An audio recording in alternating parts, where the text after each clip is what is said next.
Yo, what's happening, everyone? JayShockblast here. And we are live. We are ready. I'm trying to get ready, all right? So DC Fandom starts in 6 minutes, all right? And I appreciate everybody that's been hanging out and waiting for things to go live. I've got it on the other screen. They've got like a bunch of celebrities that are kind of talking. I don't know if you can hear over me or not, but music shouldn't be too loud. But we're really excited, and I appreciate anybody that comes to hang out with me. I'm gonna try not to talk over when everybody's talking too much, all right? You want some of that Diet Coke? I don't have any Diet Coke today. Today we got G Fuel and water. So anyway, what's up, Junkie YT? What's up, Chris? What's up, Samurai Hype? What's up, Deadpool? What's up, Avenged Otter? What's up, Ice Cream Man? Willie Pole? Steely? Crinky's been hanging out and waiting. Bolt's been waiting. Marvel Lord? Rasmus Bang? Uncharted? Chase? My Gaming Metal? Rex? It's not letting me scroll past that, but there are a lot of people that were waiting. What's up, Lil's Gaming? What's up, Early Memory? What's up, Stephen Brook? I hope everybody is ready to have a good time, all right?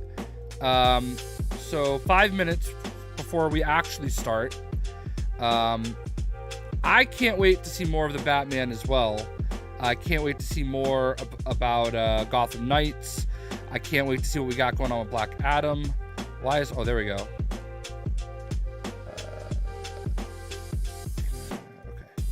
All right, perfect. What's up, Disney fan? What's up, Bunny Hops? What's up, Beast Boy?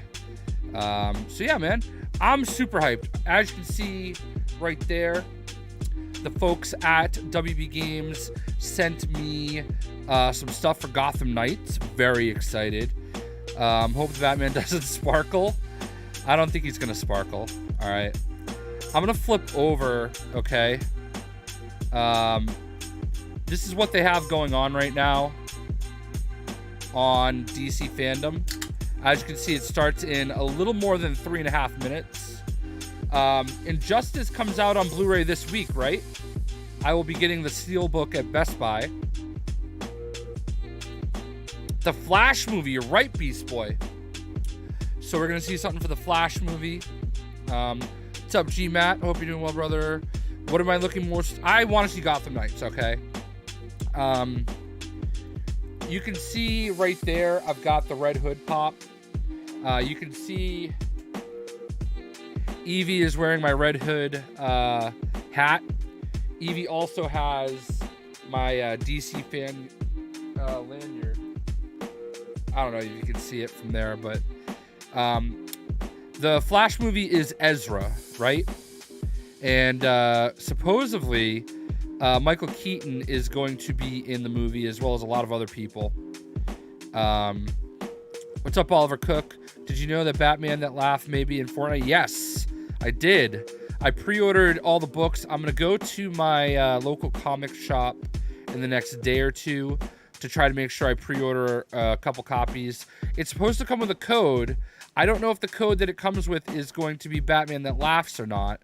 Crinky, I think your wife was asking about that in Discord last night. There is a C cover. She was asking, she saw there was an A and B cover, and I think I saw that there was actually a C cover. So there's 3 different covers for this new Foundation, Batman Fortnite Foundation. So yeah, supposedly it's confirmed. Yeah, it's up Uncharted. It's not about the Flash movie, Spider-Man. Hold on. What did I miss? What's up, Samin Shahal? What's up, Jedi Sith? Been a follower since 2013.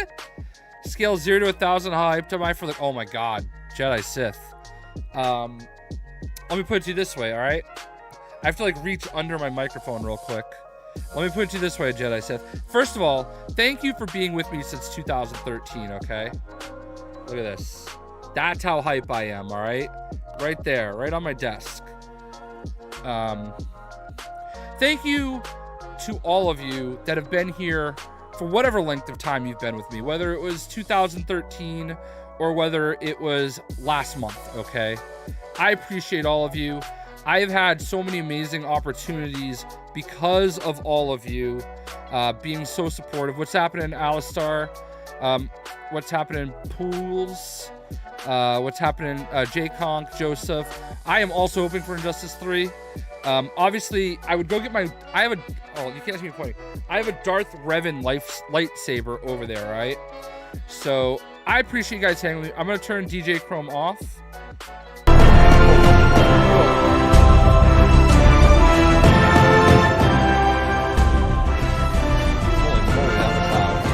I hope that wasn't too loud for you. Yo, Jeremy Ruffin, my man. I used to work with Jeremy. Jeremy's an awesome dude. So yeah, I appreciate everybody so much, like so much, guys. So thank you. Let's have a good time, all right? They're gonna. I'm sorry. I didn't know how loud it was. I'm so sorry. All right, is that better? I can't hear how loud it is there. I better get a release date, Romeo. Hopefully. All right, is it better now? I'm so sorry. You can barely... Can you hear me better now? Thanks, Uncharted. Much better? Okay. Yo, it's The Rock. Storytellers from different mediums, including comic books, TV, films, games, and more. I don't want CC. Passion and the commitment you bring to the world of Yo! is what has kept it going for over 80 years and will keep us going for many more. And the future of DC is brighter than ever. Dude, that was Green Arrow from Smallville. Surprising. And he's in This Is Us now. Been on the journey with us all along, but also inspiring a whole new generation to carry the torch. that is the power of DC. What powers DC is you. Oh, thank you, Jedi Sit Sith. back for the next few hours and enjoy As we celebrate the past, Showcase the present. What's up, and Nate preview Sam? what the future holds. It's Chuck. Welcome to DC Fandom. Welcome to DC Fandom. welcome to DC Fandom. John Cena. Welcome to DC Fandom. Welcome to DC Fandom. Welcome to DC Fandom. Oh my god. Welcome to DC Fandom. Yo, it's Sparkly Batman, yo.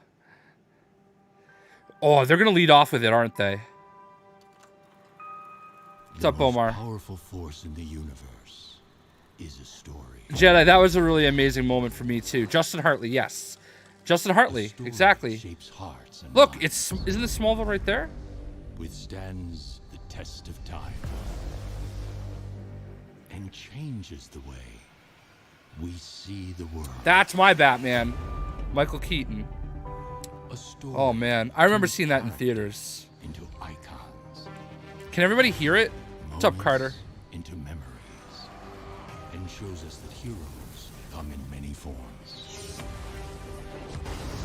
And in this fight for truth, justice, and a better tomorrow, our Yo, Mark to the Future, what's up? is just Oh, that was the OG Superman. It was really quick, right? You guys might want to hold on. Could be a little bit louder. Okay.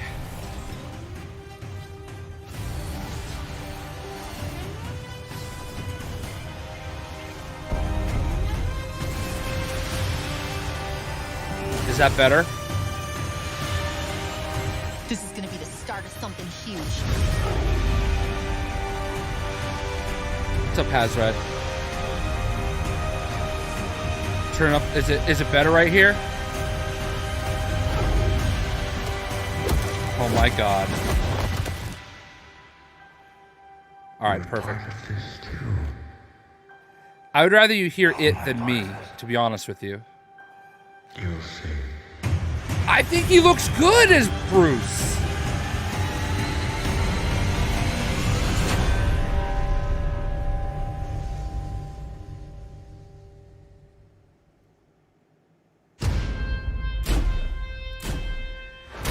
All right.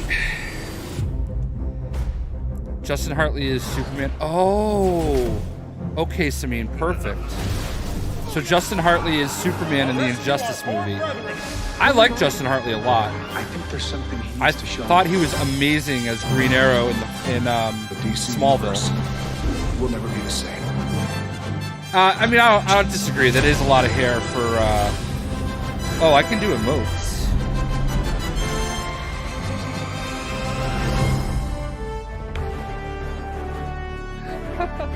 I can do emotes. Hey everyone, I am Tiffany Smith, and welcome to the much anticipated fan-inspired worldwide event, DC Fandome.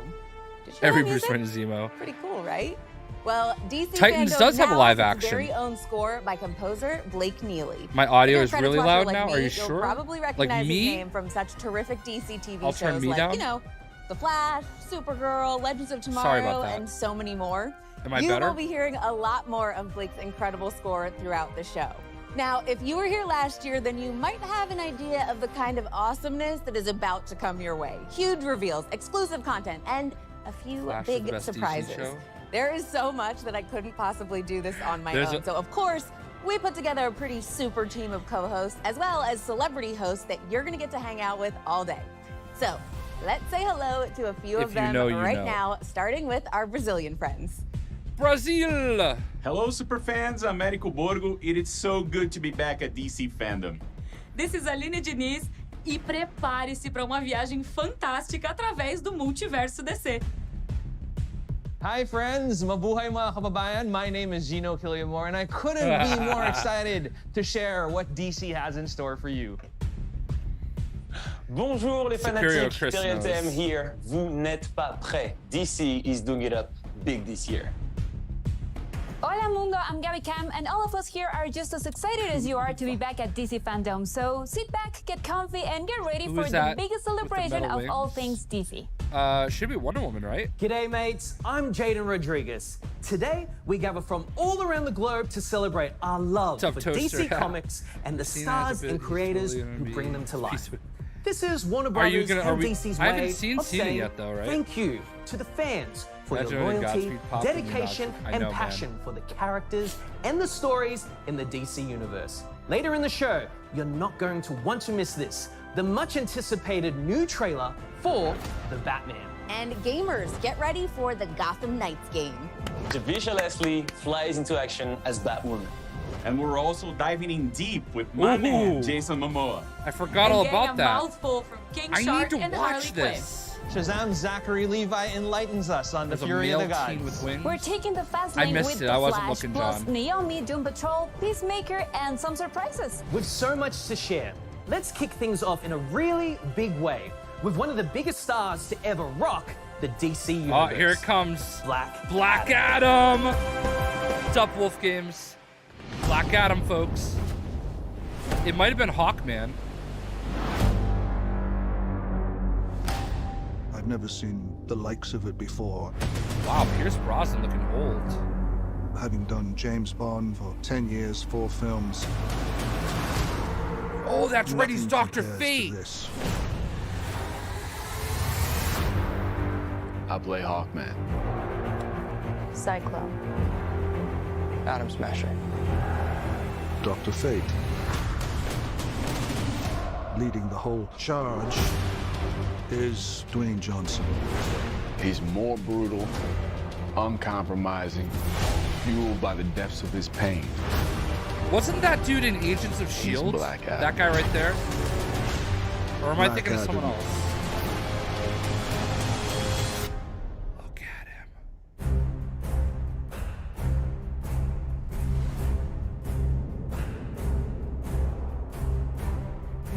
Hey, DC Fandom, and hello to everyone watching around the world. I am so excited right now to be here and to talk to you about the man in black himself.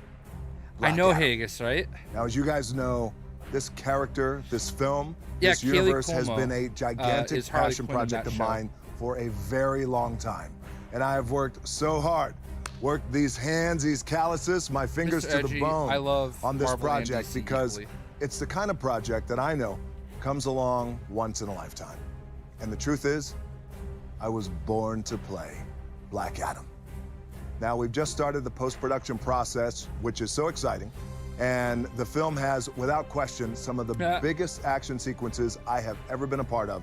And I don't I'm know. so I know who proud Miss and Beast is, excited but I don't know him. of our incredible team who are working away to create breathtaking, holy shit scenes that I know you're really going to love. He just swore. Now, even though we're still working Yeah, it's away, all pre-recorded. this is DC Fandom.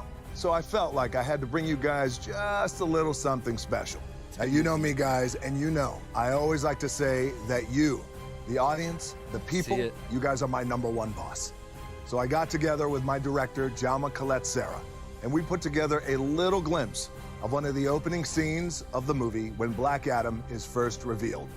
Now, what you're gonna see here is why the hierarchy of power in the DC universe is about to change.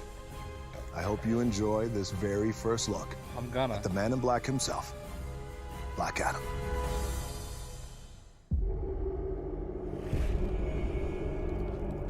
Hype.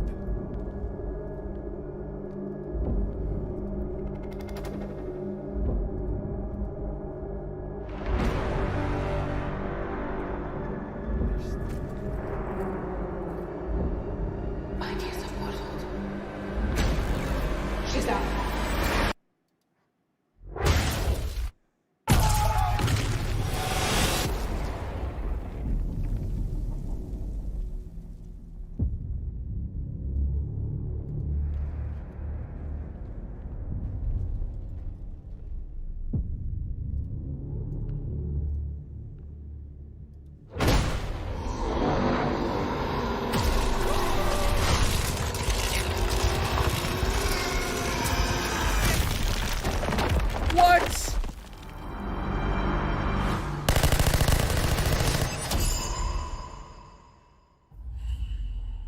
Holy crap.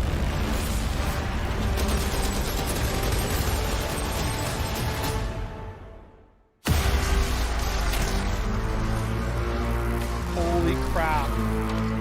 That was insane. That August or July 29th next year. Finally. What a way to start Felt like it was the show. never going to happen. Dwayne Johnson Did was you honestly see that? born to play Black Adam. Am I right? Oh my If you've been God. following That him was on so Instagram, amazing. He's definitely been working hard to make rating, sure his I body bet it's looks gonna be just right for this PG-13. role. Once again, if you're just joining us, I'm Tiffany Smith, and you know how I mentioned earlier we were going to have some celebrity hosts for the show? Well, let's not waste any time and bring one of them in right now, real quick. I know you were hoping to see this guy. Ezra. TV's Flash, aka Barry Grant Allen, Gustin. aka Grant Gustin in the here he house. is. How you doing, Grant? Thank you so much for joining us from set. Thank you, Tiffany. That was I wouldn't miss amazing. experiencing DC Fandom with all the fans who are watching today. Yeah, I am so excited for it as well. But we are here to he's talk with looking old, you too. about The Flash, and we have to talk about the end of season 7. What was it like seeing Nora again and meeting Bart? Is it a weird feeling for you to talk to your future kids who are basically like the same age as you? Yeah, it has always been a little weird to play the father role with actors who are essentially the same age as me. But it's, you know, and for Barry, it was obviously a very emotional reunion with Nora and to meet Bart for the first time. But you know, for me, it's just fun. Like, I've always loved working with Jessica, who plays Nora, and you know, she's so sweet and so talented. And I'd never met or worked with Jordan before, but we have a lot of mutual friends, and we had a lot of fun together.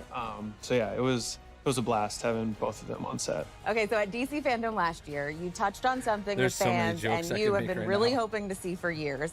Tell us about this obsession of yours with the gold boots on the Flash. It's less of an obsession and more. Vegas. Yeah, it's just always been the final element that I think has been missing from our suits, you know. And I've loved all the versions of the Flash suit that we've had on the show, but the suit that we have now in particular, I think, is kind of the closest to a lot of the different iterations you see in the comic books, Is she older? with the exception of those gold boots. And I've always felt like the gold boots would just be the nice final touch. Now, although I'd love to keep the combo going, we've got to toss this over to where Grant's TV wife is standing by. You know, I don't think I ever really realized he didn't have Thanks, gold Grant. boots. It is so great to be here talking to DC superfans. My role as reporter Iris West Allen on The Flash has given me the skills needed to properly introduce DC Fandom's news flashes. The time has finally come. Grant and Barry Allen finally get the gold boots for season 8 of The Flash. Here is the first official look at the new costume. Yo, that looks tight. That looks tight. Look at you smiling. How excited are Oh, you to he's finally have gushing the over boots? there about it. Yeah, I'm very excited that fans get to see the first look at the boots. I'll probably be running around Vancouver in them. So I'm really excited you guys got to see a first look at the right, boots. Thanks so much, Grant. I'm looking forward to seeing you in action in those coveted gold boots. I know it's going to be awesome on the show. And hey, it's been fun kicking it here with you.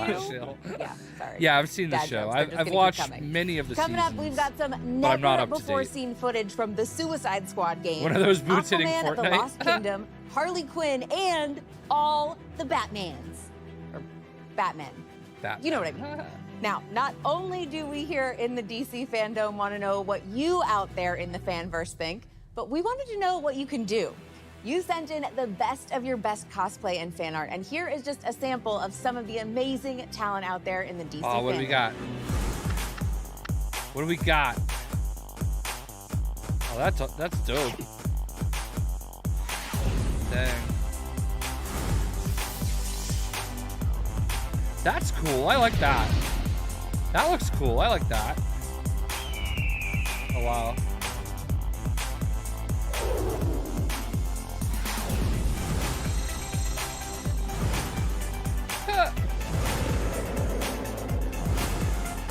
That's cool. I'm not even paying attention to the names.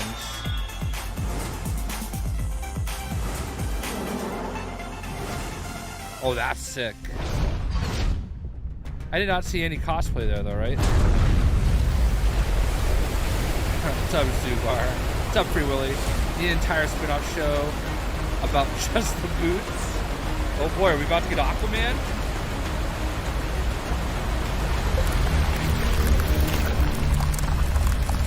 Oh, Frozo. Yep, Aquaman, here we go.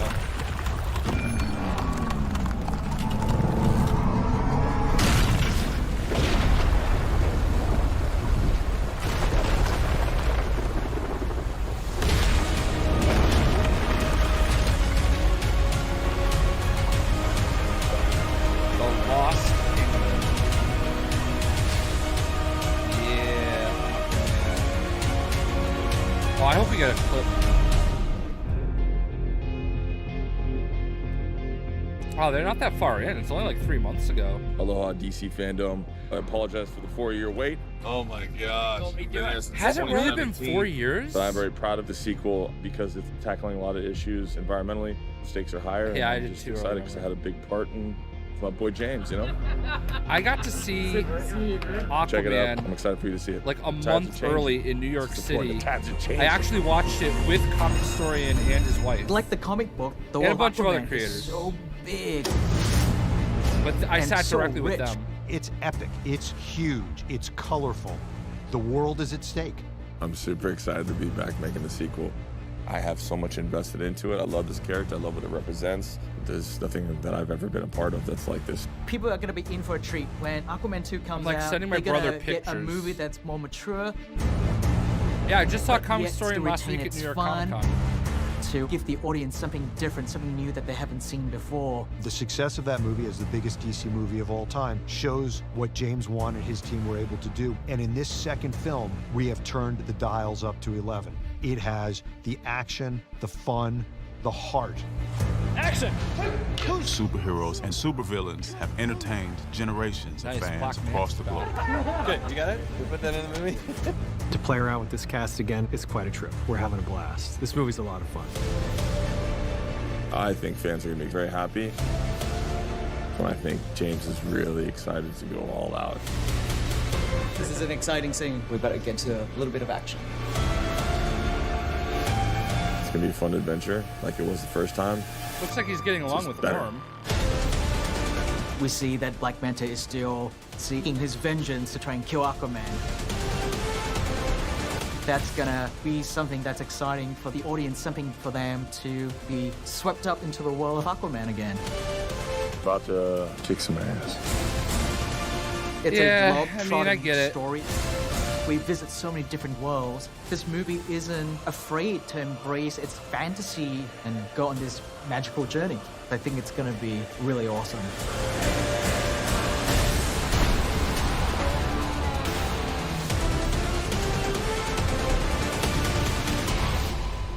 Did I say December 16th of next year? Aquaman. Now there is a cool gig I could get used to. That surf and turf lifestyle, swimming in the day, carrying a gigantic pitchfork at night, with some facial hair all over my face. So you could imagine my excitement when I heard I was cast in the next Aquaman. I was like, hey, hold up. What about Jason Momoa? How did he take the news? Apparently he was extremely happy for me. He thought I would be the perfect fish in HBO Max's upcoming Aquaman King of Atlantis animated miniseries. I'm not excited about this, I have to be honest. This art style is not for me. He is Aquaman, and he just became King of Atlantis. Thank you.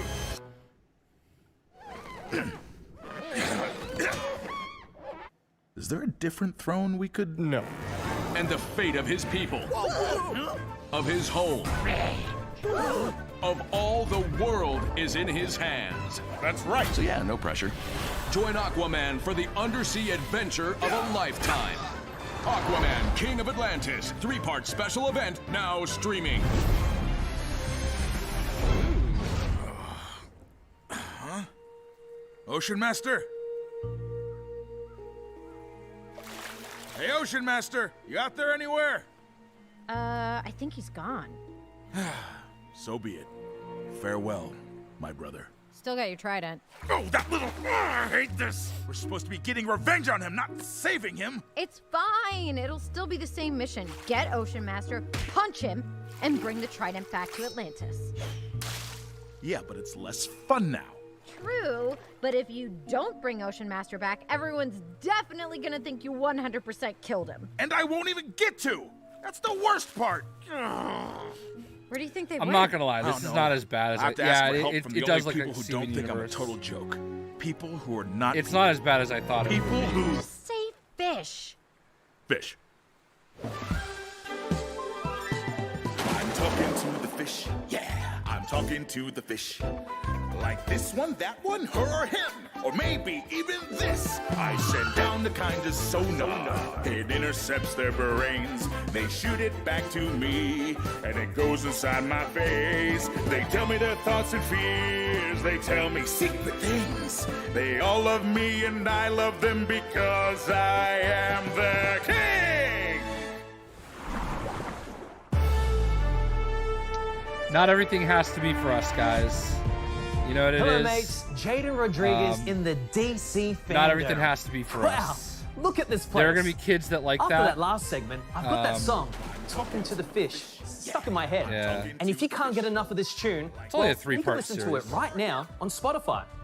I'd Well, like to that's introduce what- to you going two right to legends Spotify in the right comic now. book and entertainment world. Milestone Media partner Reggie Hudlin and Milestone nice. Media co-founder Is Dennis this going to be Cowan. And a familiar static? face from the DC family, Echo Kellum. Take a look. All right, hey everybody, I am Echo Kellum, and first of all, I hope you guys are having a blast at DC Fandom 2021. Now, we have a really great program in store for you guys today, and to get things started, I would like to introduce you all to two legends in the comic book and entertainment world, Milestone Media partner Reggie Hudlin and Milestone Media co-founder Dennis Cowan. Silent claps. Oh, yeah, that's like applause everywhere. Now, first of all, I'm so happy to be able to interview you guys. How do I Static find Shock that was such song? a huge thing for me growing up and whatnot. But for those of us who might not know, could you please tell us what Milestone and Milestone Media is? Milestone was founded in, actually was founded in the 90s by myself with Derek Dingle, Michael Davis, and Dwayne McDuffie. The late, great Dwayne McDuffie. People of color are underrepresented in this industry, especially, I mean, in the entertainment industry in general, but especially in comic books. So we all got together with the idea of doing comic books. For creators of color, the best way to do that was to get together and to create a line of books that would reflect and represent our culture. So that's what we did. We started with Static, right? a book called Static. Yeah, and I got we did that. a book called Hardware. Well, I don't have Icon that. and Rocket was the next one, followed by The Blood Syndicate, and we launched in 1992 to great acclaim. It was very successful and kind of changed the game in They just in comics re-released Static. in a major way. I can't find and the suddenly, song. people who were underrepresented now had representation. It was a big deal, and it was a lot of fun to do, but it was It was a lot at that time. You guys have already made big strides since the Fandom 2020 panel with the launch of Static Season 1 and Icon and Rocket Season 1 and Hardware Season 1 limited series. So many Aquaman what's the songs. feedback been like from These fans, are all new and Aquaman old, songs. seeing these characters in their renaissance? It's really been great.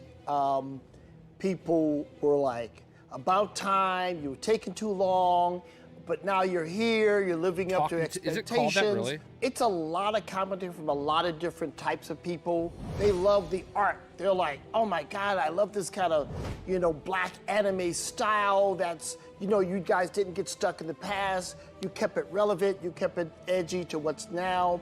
They really love the dynamic between Static and his dad. I relate to it a lot as a reader. I'm like, wow, that's like me and my father.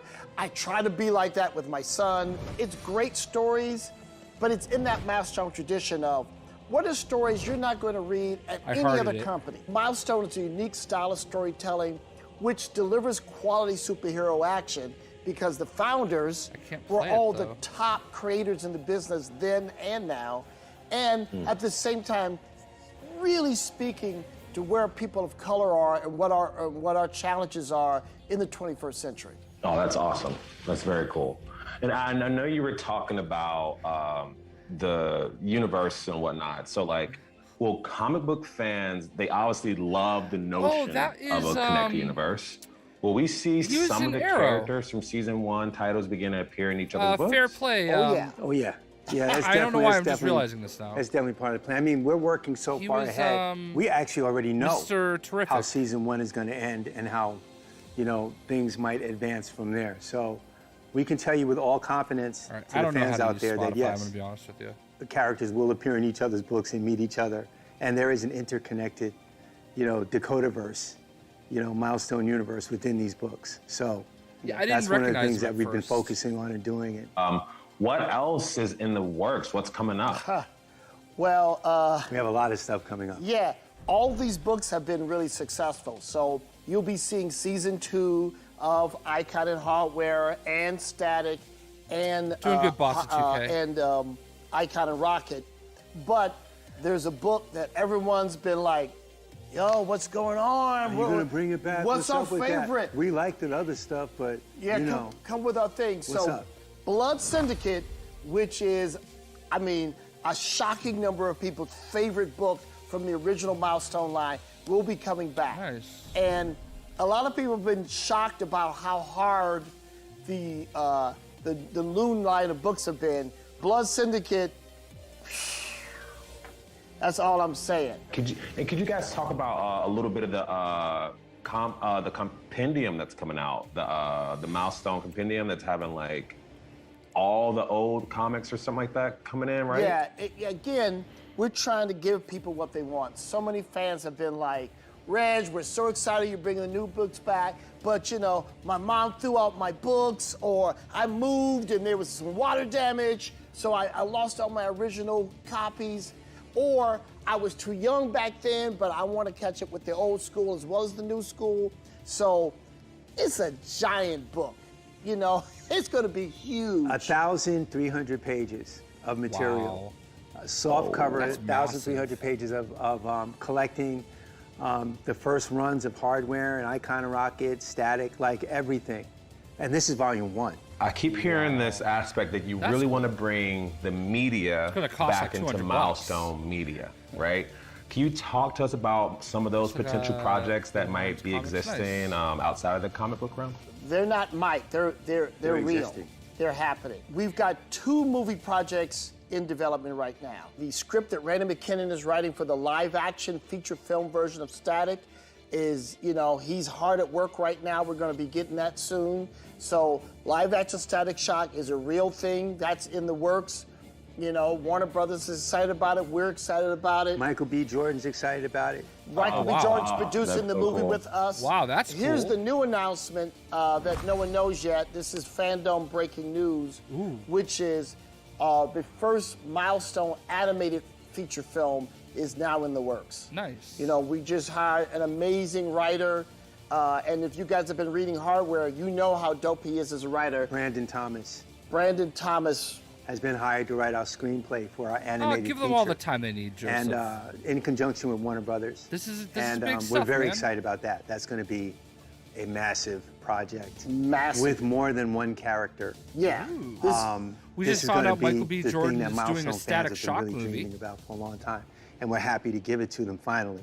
So, you know, not only are we doing live action, we're doing animation. Yeah. And we're bringing it. So. Yeah. So, compendium, all the classic, old school, Milestone material. We've got the Black Human History Month book that's in the works, and 2 movies in the works. Wow. I mean, you guys are dropping some major kernels and awesome news, but I'm hearing that there is some news that you guys are kind of holding back, some really big news. Can you guys tell everyone about how Milestone is working to create the next wave of great superhero storytellers? We're doing a program that we're so excited about. It's in conjunction with DC Comics. DC has a program called NGDC, Melissa, Next we got to Generation see Black DC. Adam. It's a large program. We got to see the new Aquaman We're doing a movie. part of that program called the Milestone Initiative. And now we're doing partnering this with Milestone Ally. stuff. And they're working with us So we're getting to some good bring stuff the so next far. generation of comic book artists, writers, colorists, editors, letterers, That's cool. and all aspects of the comic book industry to comics. You know, there's a lot of we talented saw people. The same way the you Flash look at is getting the yellow Black boots. presence in music, Very the Black important presence stuff. in film and television, is now to have that. It's time for us to have that same impact on the comic industry. You know, pioneers like Dennis, like Dwayne, like Cal Baker, like Christopher Priest. You know, these are the folks who just, you know, they had a machete, and then the machete broke. Then they had a butter knife, but they kept cutting their way through the woods, and they cleared a path. And now we're saying, come on, let's go. Right, right. Because none of it, all of it's meaningless unless there are people behind you who are also doing the same thing and even better from that path that you made. So that's why this is very important to us, and we're very excited about our relationship, you know, with DC and Ally. So what we want everyone to do this might is not if be you as have exciting interest to a in lot any of people, aspect of but this it's still business, important stuff, right? You know, in terms of comic books, in terms of You know, animation, all these different it's really fields, important stuff. apply to the program. Yes. We won't take everybody, Yeah, but we're going I to get take that, Philip, the, you but, know, like, the best of the bunch. it's and, important you know, what we'll they're put doing you here, you know? in seminars and So they're training almost sessions done. We'll get with to the some next of the most thing. talented people in our field. You're going to hear from the best of the best. And we're going to groom you to be You the know, next not generation even- of oh, superstars. we did see the We need you. Aquaman cartoon as well. Well, I'll just say, like, as a young creator, this is like such amazing news. The fact that you guys are helping representation in Which this hero or field, villain and are it's you? critical. And My favorite DC POCs character is and Atrocitus. LGBTQIA groups will be very. They do, this right, is just really Joseph? good work, and I'm sure Dwayne is. They really do. Smiling from heaven with just how you guys are honoring his legacy and just continuing to do some really great work. That's really awesome. That's really dope. I'm very happy to hear that. Well, I want to thank my guests, Milestone exec Reggie Hudlin and Dennis Cowan, for joining us today. And I want to thank you for being a part of I our wonder DC what's on his Fandom shirt that made them have to, 2021. like, Be sure to keep edit watching it for out. more news, fun, and excitement as DC Fandom continues. What an amazing opportunity Exactly, for our fans. Steven. A special Steve-O, shout out to sorry. Ally for backing that Oh. program. The next segment is one of my favorites because it celebrates our fans. And here is just a sample of the amazing talent out there in the DC fandom. No comic gamering. Yo, that's dope. Oh, that's cool. Oh, that's nice. Wow. That's good.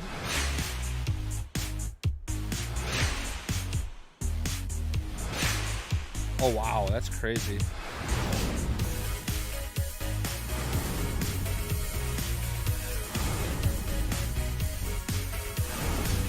Wow.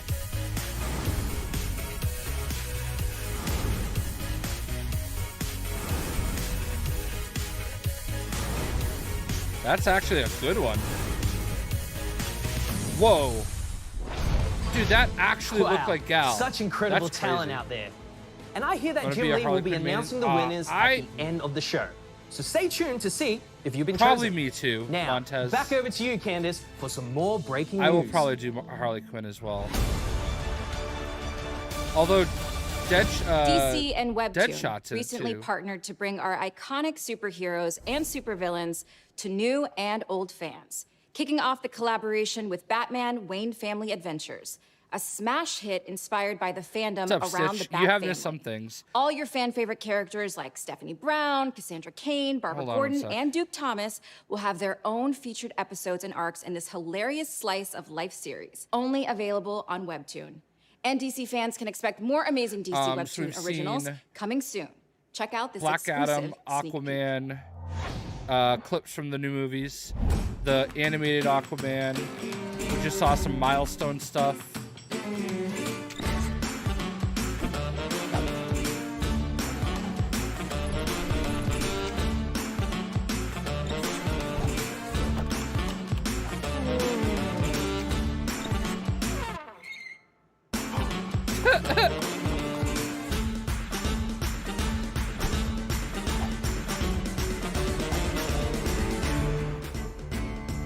That's kind of cool, I guess.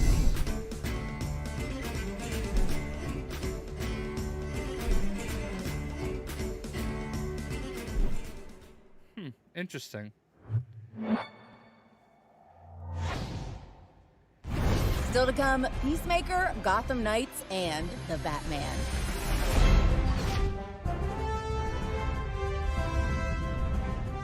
Hello, it's me again, international superstar and superhero Flula Borg. Now, as some of you may know, I actually got my start in Green Lantern, issue number 173 in 1984. Well, actually, I was just 2 years old then, because Oh, I'm he was talking, in of course, Suicide about my Squad. super dope comic character, Javelin. You know, the one with the huge rod. Yeah, that's the one. As you saw earlier, Suited I there. also play a hilarious animated fish in the Aquaman King of Atlantis series you just saw. What's up, Boy, Luca? I am so multi-talented. Watch out. 2 things I can do. Anyway, over the years, Javelin and his impressive collection of pointy poles has popped up in many different scenarios. But I gotta say, I'm really digging where he ended up. No, I don't mean dead, but with that infamous team of supervillains, the Suicide Squad. And for those of you who are worried about Javelin's fate, fear not. I'm here to tell you today that Javelin is still alive and, spoiler alert, will be applying to head up the Justice League after their fate is revealed in the huge new video game Suicide Squad: Kill the Justice League. Ooh. Yeah. You are about to get a sneaky peeky, so Nice, don't go here we anywhere go. because it is going to be a massive, and we know when it comes to the universe of DC video games and Javelins, size matters. Let's take a look. Honestly, I think the only one I don't want to play is Boomerang. Yo. All of you are the worst of the worst of the worst. Still, you're good at what you do. Even if what you do is far from good. Wow, how is Welcome it? to Task Force X.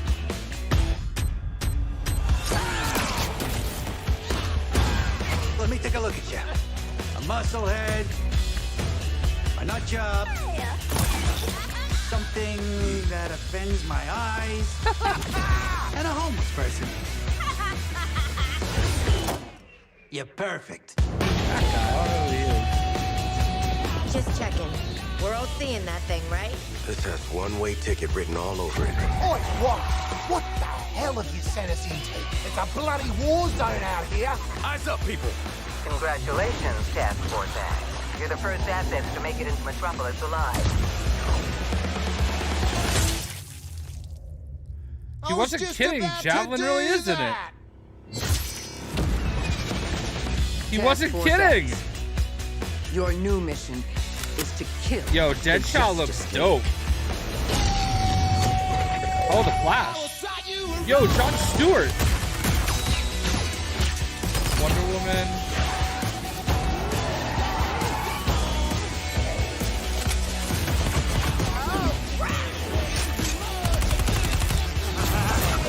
Raise your hand if taking on the Justice League is the worst idea you've ever heard. I kinda zoned out.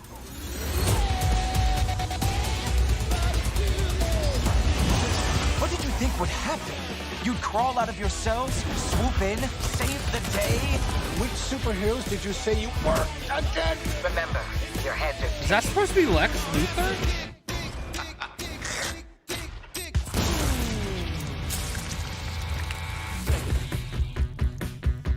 not gonna make it.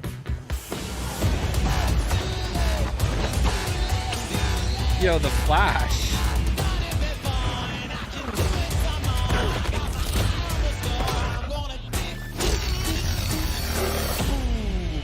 I love the way that Wonder Woman looks in this game. Is that Cobblepot? Oh my God! He's getting up! Hitting him again. He's ran out the door! Somebody stop him! Did that get him? No, it very much did not get him. Waller, blow up his head.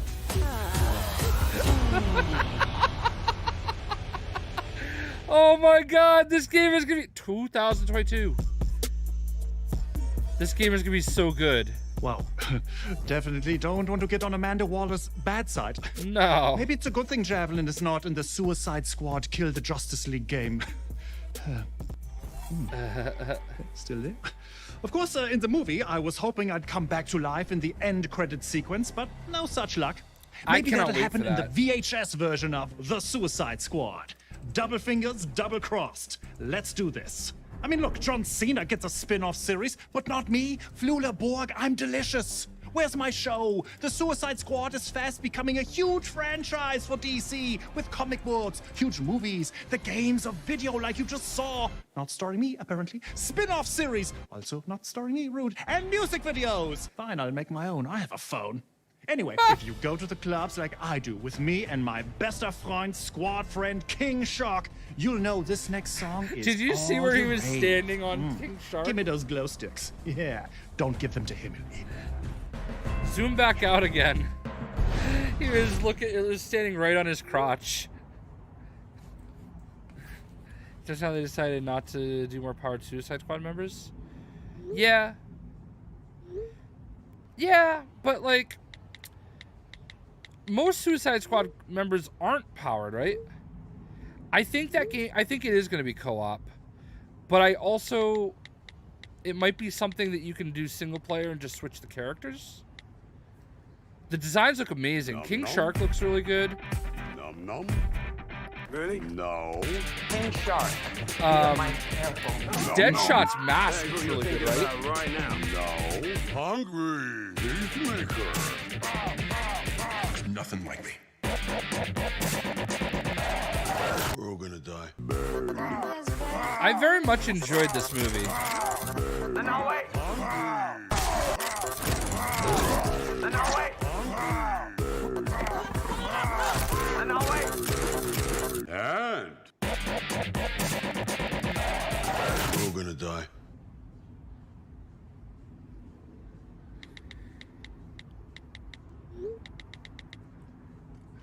Bird. We're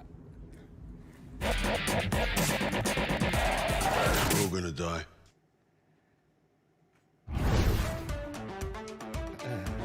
What's up, Aaron Plays? Just try to get that song out of your brains now, baby sharks. Of course, I'm happy to be a part of such an amazing squad, and that includes you, the fans. Thank you for supporting everything the Suicide Squad. We heart you. Spoiler I think alert. it goes like that, and I know I'm not alone when I say that. I have proof for you. Here is a very special sure it's message kryptonite. from all my squad buddies to share. I guess that's check why me we out. play the I mean, game and check it find out. out, right? It's this week. I'm not a narcissist. I donate. He's got some guns. From the huh? entire Suicide Squad, from the bottom of our hearts. Hey, it's Bloodsport from Fortnite. None of this would be possible without you. You are the reason why we do what we do. As a director, I feel truly blessed. Wow, he's wearing Johnny incredibly Cupcakes. grateful and lucky to have you. Wow, I don't know what to say, guys. Why didn't they put anybody? So unexpected. Who's talking? I don't I feel see so anything. loved. I don't have a speech prepared or anything, but let me just say that Who is you that? are so welcome. John. We're not thanking you, mate. We're thanking all the fans. Oh yeah, yeah. Why do they keep showing just a red screen I with mean, nobody in of it? course, the fans, right? They, Yeah, you know, like like to it's joke like a around, floating which is suit. exactly what that was. It's a joke. Sure, John. What John means is that he would also like to thank you, our amazing fans. Man, it's not correct than they did yet. Love you guys. I really thought that was a fun movie. We're gonna give Justice League. Okay, you guys know that was a joke. The Suicide Squad would be absolutely nowhere without the support of the fans. You guys love these characters as much, if not more, than we do. And I truly want to thank you for your passion. Flula, man, I'm sorry, bro.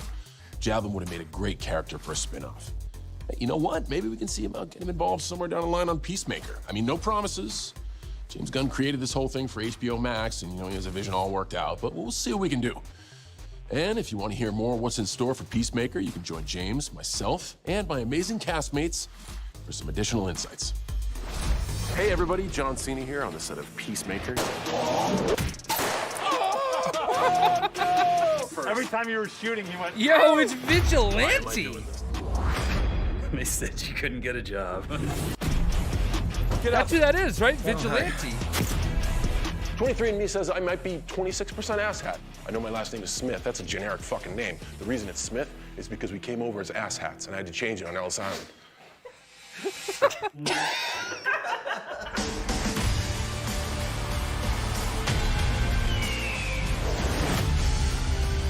Yeah, who is that in the green?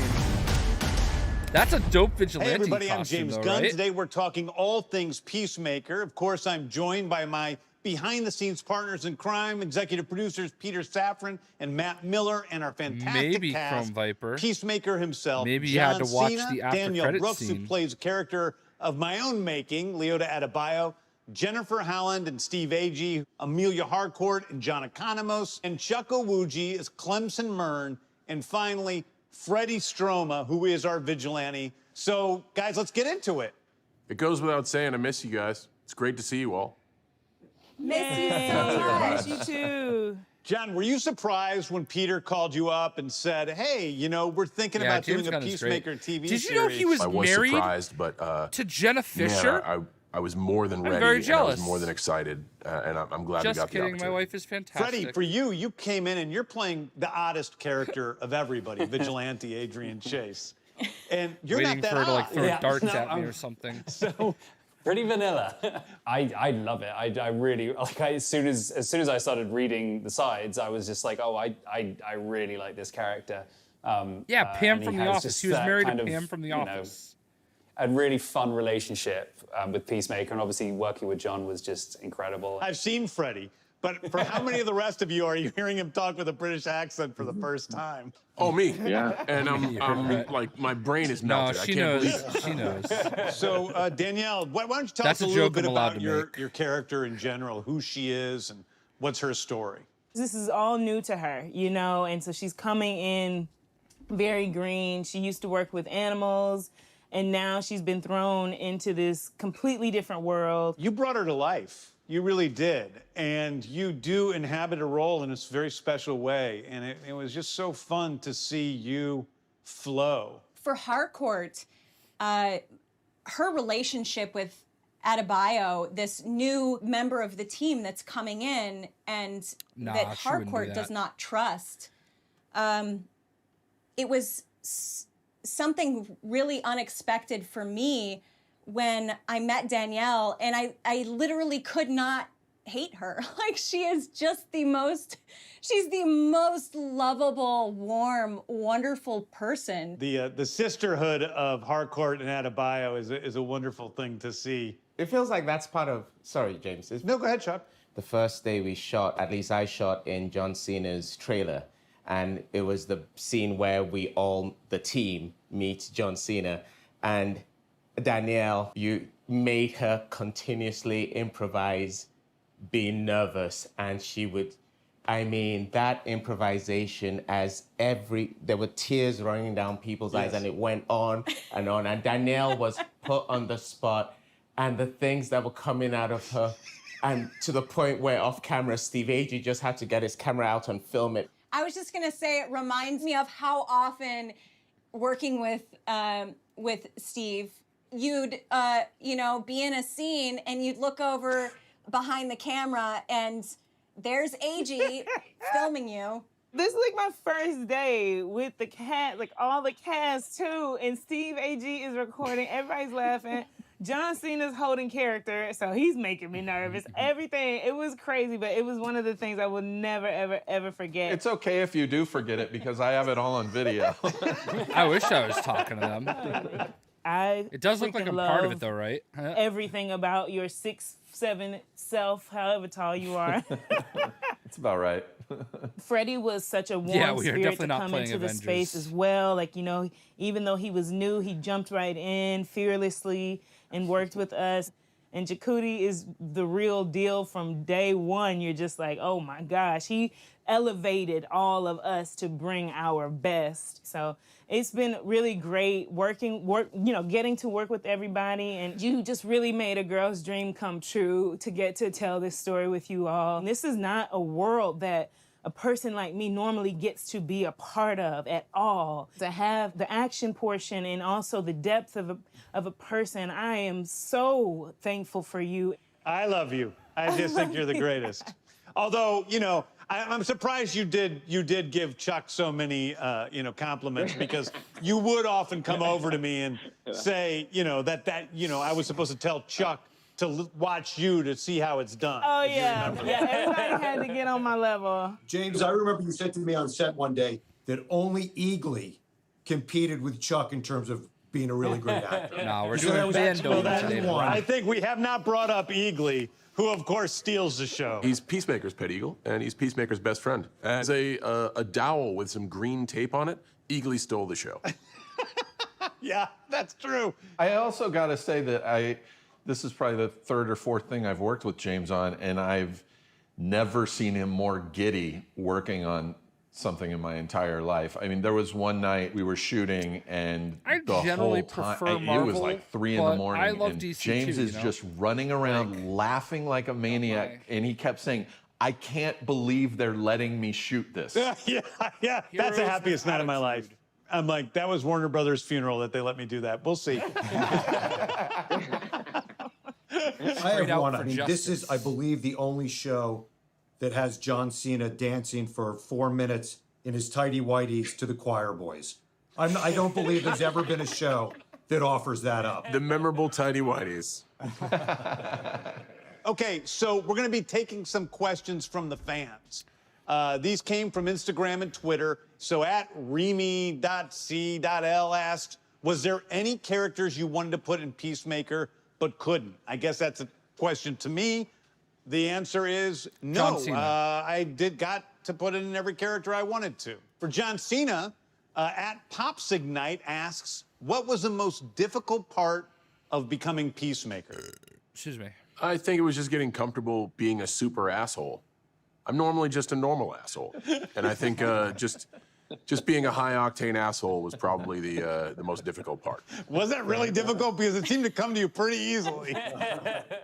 Okay, here's a big question. I guess we can throw this to Matt and Peter. What can we expect for the show? Asks at MagicCM1210. Well, I mean, I think what we can expect is a truly original superhero show. James wrote all 8 episodes. He directed 5 of the 8. And it's just got that unique tone that James brings to all the content that he creates. So I think it's something pretty special. Yeah, I would also just add to that with the action and the spectacle and the emotion and the comedy is also like this workplace comedy at the center of it, about all of these characters that kind of come together. It's like The Office as a superhero show. With more people getting shot in the face than in the office. Occasionally, yeah. So, at Smrudy Anmol asks, is Peacemaker going to go through a journey of changing from a jerk to a lovable hero in the series, or will he remain that crazy, not to be trusted liberator? That's kind of a spoiler. I was gonna say, questions that can't be answered. That's perfect. It's right up my alley. We just can't give anything away. You'll have to watch and see on HBO Max. What about the rest of you? What did you feel about, seeing Peacemaker's journey on this show? Can't really say much, so I just, there's definitely great character arcs that you will thoroughly enjoy as an audience. You root for him regardless of his past, and you hope that he will change. And I just thought that was such an interesting thing to explore with the series. I think one of the interesting things about Adebayo and Peacemaker is that on paper, they seem very different. They seem like polar opposites, but they actually have a ton of things in common. And one of the things that they're both dealing with is loyalty versus morality, and not disappointing people that mean the most to them, and finding the beauty in each other, even though their worlds are completely different. So that was a lot of fun to play with, and definitely added to the layers of our two characters. That's extremely well said. She's the only one he gets along with. She's the only one that thinks he's funny. Thor. You know? She laughs at him. She blows off the stuff that he says that's stupid, and realize he's an ignorant asshole. And that, to me, is really special because it is so much of what the show is about. Yeah. It was amazing, and I'm just grateful to be a part of this crew. I'm ready for the next segment, by the Because way. no one came in with an ego. Nobody came in with a chip on their shoulder, but everyone comes in with a history, with something to offer, with a set of skills, and it's a bold step. You're James, you're taking a step into trying to grow the genre, and we're going to do it with 8 episodes, and hopefully we have more. But everyone has their moment, and that certainly comes from your writing. Really quickly, there was a sense of, you know, we're going to have fun doing this, so that really helped. And that came top down. The shit rolls downhill, you know. It's been such a great experience and such a fun, massive experiment that, you know, I just can't wait to share it with the fans, you know, DC fans and just fans in general. Yeah, I want to say thank you, everybody, for giving us all so much time. I really appreciate it. I hope everybody's well, and I hope to see everybody soon. Good to see Bye, guys. everyone. Miss you. Bye-bye. Miss you all. Oh, man, thank you guys so much for all your questions. I'm stoked to see that you guys are so excited about the series, almost as excited as I am. I know I had a great time. I hope you guys did. But before we let you go, I have a little surprise for you. It's an exclusive, never-before-seen first look at a Peacemaker teaser. Ooh. Jamil, you cool? What does that mean? Truth is, I'm supposed to be in prison. For what? Superhero stuff. What superhero are you? Peacemaker. Get out of here! There's no superhero called Peacemaker! Dude, I'm famous.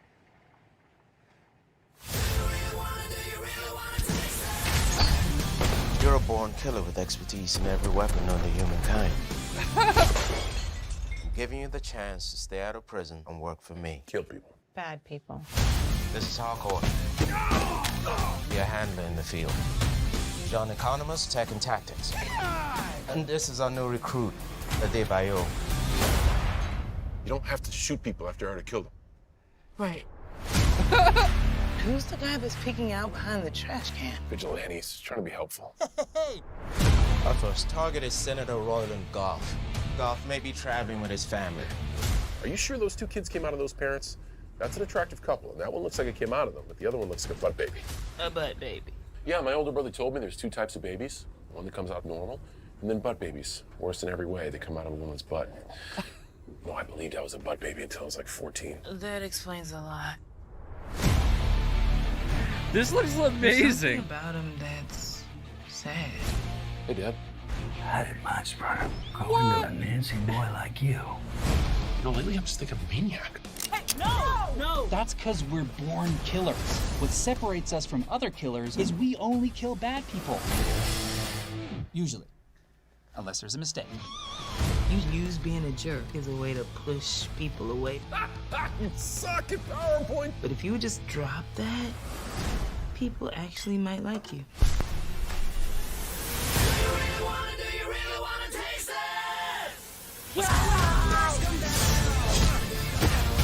Who is that in the green?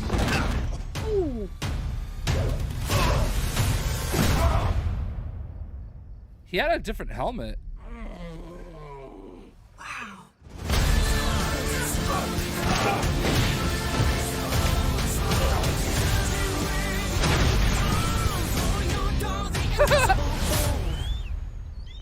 Oh my God.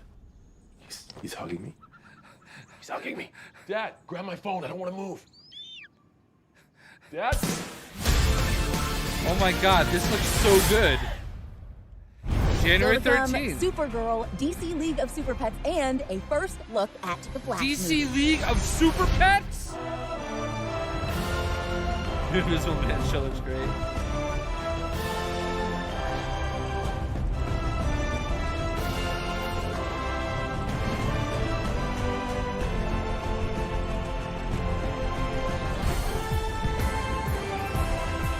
Yes, I'm super excited for an up-close and personal look at the Superman family of characters and shows. I'm actually a lifetime fan of the Man of Steel, and now there's more Superman content than ever before. From the hit series Superman and Lois, give it up for Superman and Lois, Tyler Hoechlin, and Elizabeth Tulloch.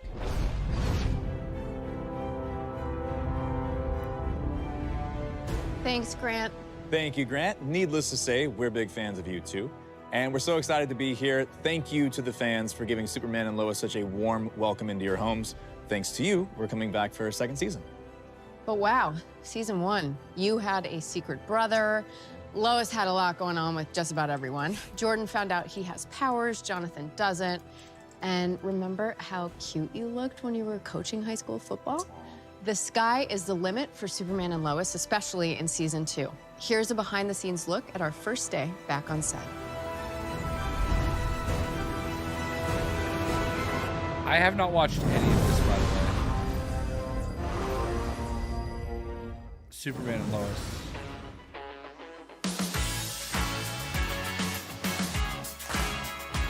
They are talking to me. What are you talking about? Why, hello, DC Fandom. Welcome to the Kent home. Well, if you'd like to come in, just wipe off your shoes first. It's dusty out there. Hey, everyone. So we're just going to take you Kent. on a brief tour of the house. This is a staircase that is, I want to say it's a fake staircase, but it's not. It just doesn't go to anything. Leads to the great beyond up there. The great beyond, that is right. So this is our hallway. As you can see, got some family photos and some other stuff. And we shoot, I would say the majority of our scenes are in the kitchen. A non-working fridge with actually, look at that, nothing in it. Tyler has a drawer in this Peacemaker kitchen stand, that nice. he hides his stuff in. I also have a drawer in this kitchen that I hide my stuff in. And I have a candy stash. I have a note saying, Bitsy stuff, please leave in the drawer. More candy, hand sanitizer, eye drops, water, sides, hair things, my phone. It's like a freshman locker. Yeah, do it. Let's go into what was formerly Martha Kent's bedroom, but is now Lois's office. Personally, this Yeah. is my favorite room in the house. I think it has just the coolest amount of stuff around. There's a really cute family photo over here. If I had to pick something that I wanted to take home from set, other than my candy in my candy drawer, it would be this photo. One thing I would take home is this little old camera. This old brownie camera. It's really cool. I'm always constantly fidgeting with it and having to memorize exactly where it was so that I don't ruin everything. Dining room scenes, I would say we shoot most of our eating scenes in the kitchen. We've had some stuff in here. Out the window, I remember when I first started shooting on Graham, I was like, oh, it's so cool. There's these crazy large photographs that get changed Heavy according on to the time of day. The exterior of the farmhouse is totally separate, and we shoot all the exterior scenes there. Anything interior is on our stages. We also shoot a lot in the living room. This was one of my favorite scenes, which was the big paint fight. Yes. Yeah. Yes. That was really fun. So sometimes during lunch, I come here and I play piano to unwind. And a lot of the crew kind of joins in and whatnot, and people start singing along. So, you know, a lot of people have fun in this little room when we're not exactly working as well. Like a Superman 7th Heaven. You know? It's fun. My talented son, everyone.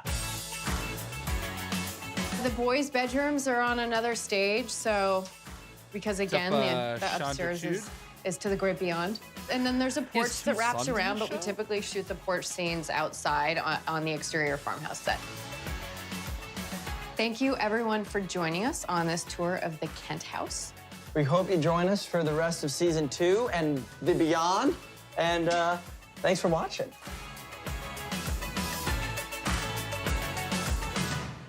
I'm confused. While we're happy for another season of our show, we're also sad that it's almost time to say farewell to Supergirl. The series is in its 6th and final season. I donned the cape as Superman for the first time on Supergirl, so It has a special place in my heart, and it is bittersweet to say farewell to my on-screen cousin and friend, Melissa Benoist, as Supergirl. Supergirl reminds us that we are all powerful and strong.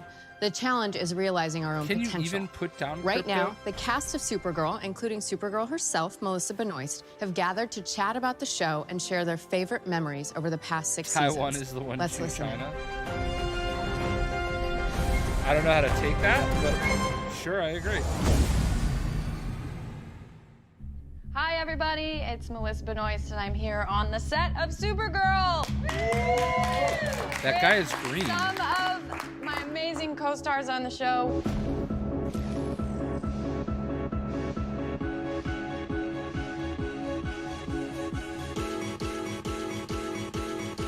Makad Brooks, I talked to him. We're going to take a fond look back. I talked to at him the on a last 6 Skype years of call the show. or a Zoom Please call. join us. Because he was in Mortal Kombat. That's Jax. Oh, it's Brainiac. Or something like that. I mean, it's changed my life, this show.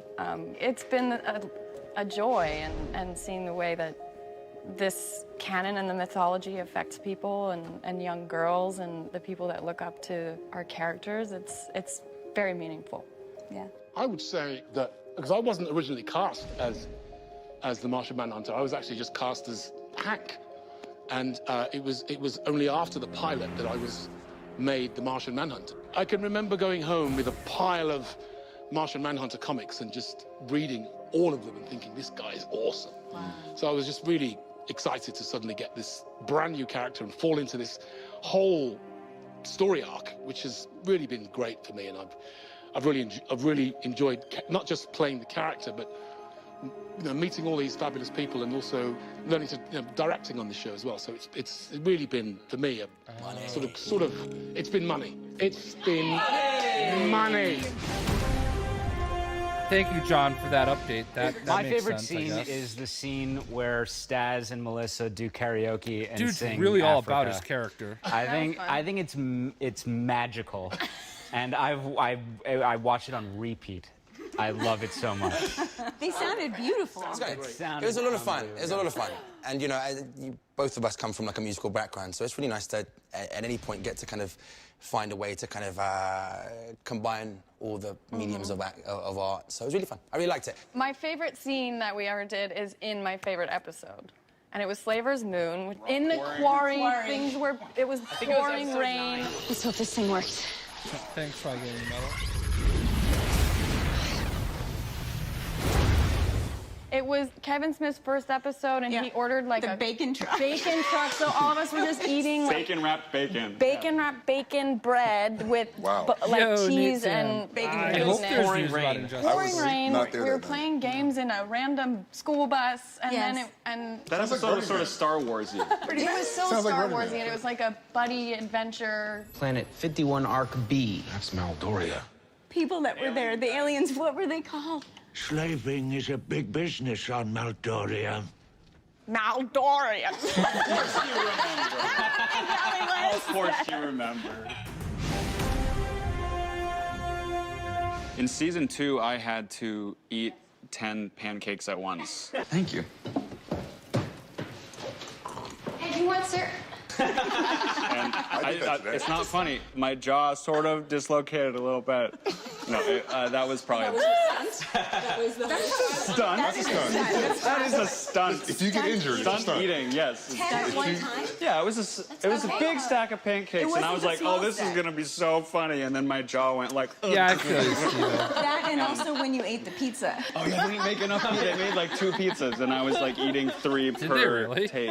Yeah, I had a pizza scene this season, and I was like, maybe I'll eat the whole pizza, and someone was like, Chris already did that. We do have a fantastic stunt team. I think we should give it up for Simon McBurney, and just the whole team have just been really, really fantastic. The craziest day I've had stunt-wise was on the green screen in the wires, and me in the harness hanging. And I was with Tyler Hoechlin playing Superman, and he was like, I'm good. And I called it, and I was like, I'm done, and I walked off set like this. I couldn't walk. hard work, hard. ladies and gentlemen. Yeah. It is It's fun Jax when you're from being Mortal carried Kombat. by Supergirl. That was carried. I've been carried by Supergirl. It's lovely. Twice. It's quite comfortable. Twice. It's hilarious. I'm like, It is. come on, guys.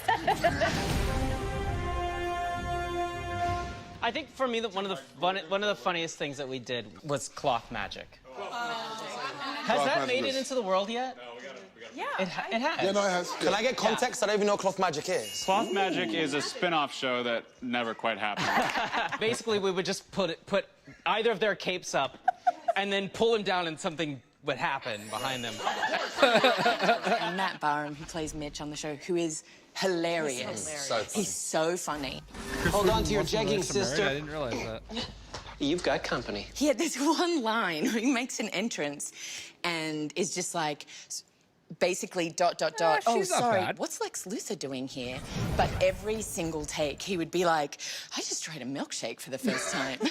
Oh, sorry, sorry, I got a parking ticket on this. It was just like, and I would like be That was supposed like to be looking Lex at Lex Luthor? with like my eyes watering, and then I would turn around and just break. What I think is the funniest moments are anytime David forgets his line on set. It's the best. He's directing an episode, and he's also in the scene, but forgets that he has the first line of the scene.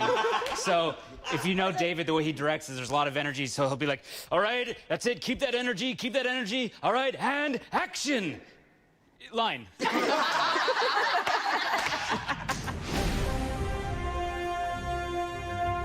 I get a lot of letters from girls saying that until they saw Lena Luthor on TV, they didn't think it was okay for girls to be studying science. And there's a lot of girls who are like, and I'm now in my 4th year in engineering, and I have you to thank for that and the show to thank for that. And it's such a small thing, it seems like.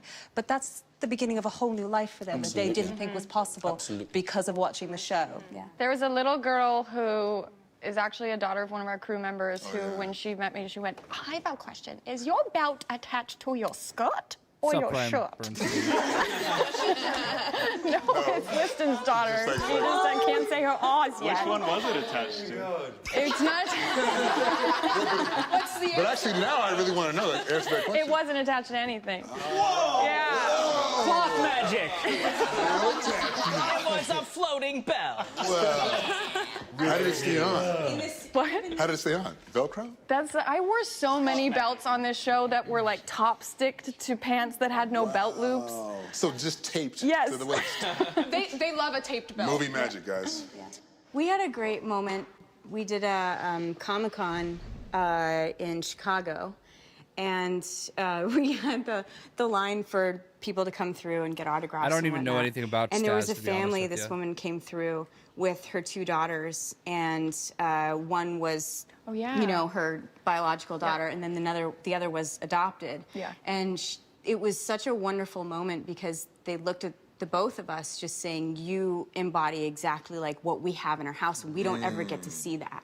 And to see like a healthy family dynamic like that, especially, you know, and the young girl said, like, me being adopted, coming to the family, feeling like I belonged. Yeah, I don't know what meant to so say, much. Philippe. That was, I mean, that I there's remember going to be lots was of little really, really panels like special. this. Mm-hmm. I feel like You know? we have to talk about when you meet small children who think that you're really a superhero and We haven't think that gotten to all of your Gotham Knights powers yet. and everything you do is real. And then getting to navigate the conversation, they're like, I just talked to a little girl on set a little while ago, and she was like, make a shield. Do it. And I was like, I can't. And she's like, why? I'm tired because I'm Dreamer. It gets sticky for me because then they'll watch me jump and then just fall Sorry, back I to had the to ground. sneeze. Like I have to jump. I got to work with very special people, and I think I'll miss you guys the most. I think, like you said, the collaboration is really great, and it's, yeah, I think the friendships is what you miss. Even if it's hard sometimes here, like there's gonna be moments like 2 months from now, 3 months from now, you go, that's not gonna happen again. Yeah. And I can tell you straight up, like having been gone a year. Nah, Black Adam will be you rated miss R. each other. Yeah. It has been lovely to work with a family, a real family type group of people that kind of support each other. That's been People freak out I'll about definitely everything, miss that. Patrick. Yeah. And you know what? I do Like, think I'll the miss littlest playing things, a you know? superhero. Yeah. When I don't enough care, time man. has It gone looked by, awesome. and I have some energy. I think we're still a year away from Suicide Squad, though. To family. Love bonds us all. To family. To family. Thank you, Superman!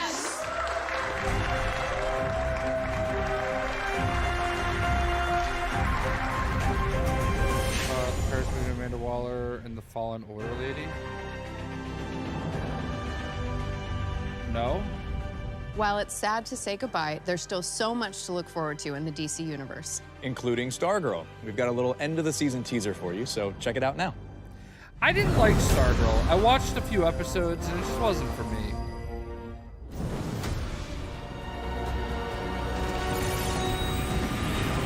You're really good Lex Luthor. To the shadows. With you. Courtney! Grab my hand! Hold on! No, they said 2022 on Suicide Squad. So I think it's going to be this time next year.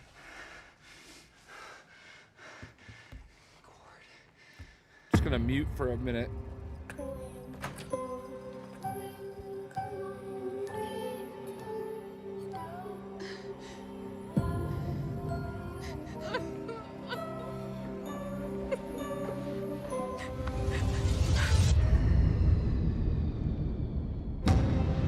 Where are we? You think that everything is black and white.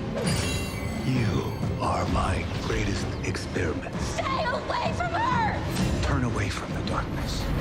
Hi, Courtney. You can't escape. I've hurt everyone you love. I've tortured your friends and your family. Do you want to play a game?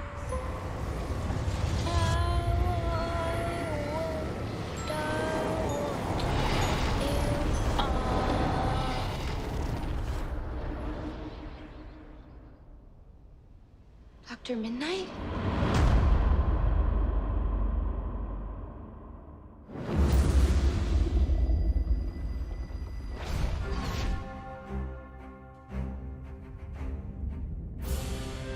Looks amazing.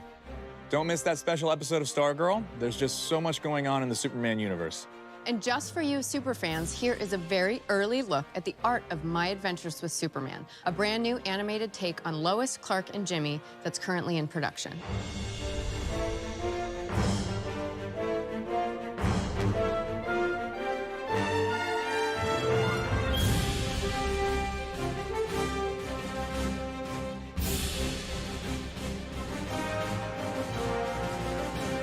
All right, sorry about that. I need to stand up and stretch for a minute.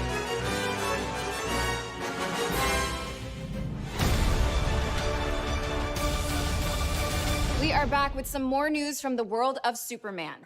Let's check in with DC publisher and Chief Creative Officer Jim Lee to see what's happening with Superman in comics right now. Hey everyone, I hope you're enjoying DC Fandom as much as I am. I'm here to share news about Krypton's favorite son, Kal-El, or as you may know him, Clark Kent, aka Superman. Right now in the pages of Action Comics and Superman, a major event on Warworld is building. The Warworld Saga, which promises to be the biggest Superman event since the death of Superman. After learning of an enslaved race with mysterious ties to Krypton, Superman leaves Earth behind and travels across the galaxy to dethrone Mongol and liberate the people on Warworld. From writer Philip Kennedy Johnson and artist Daniel Semper. Action Comics 1036, yes, 1036, is the first issue in the Warworld Saga and will be available at your local comic book shop on Tuesday, October 26th. This is a story you definitely don't want to miss.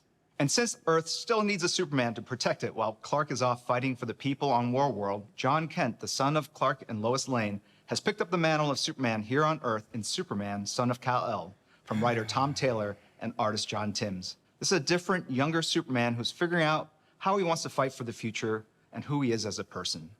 You may have recently heard the news that John Kent's relationship with reporter Jay Nakamura will be formalized as John comes out as bisexual in issue number 5, out in November. And we couldn't be prouder to tell this important story. We talk a lot about the power of the multiverse in DC storytelling, and this is an incredible example. We can have John Kent exploring his identity in the comics, as well as John Kent learning about the secrets of his family on TV in the Superman and Lois TV show on the CW. I have one more bit of Superman news to share first with you, the fans. We're excited to announce that to better reflect the storylines that we're telling across DC and to honor Superman's incredible legacy of over 80 years of building a better world, Superman's motto is evolving. Superman has long been a symbol of hope who inspires people, and it is that optimism and hope that powers him forward with this new mission statement: truth, justice, and a better tomorrow. Stay tuned for more DC Fandom news. What was it before?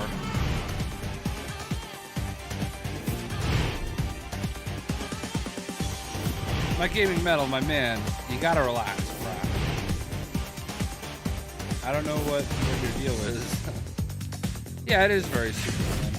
Was it the American way? Is that the way it ended before? I can't remember.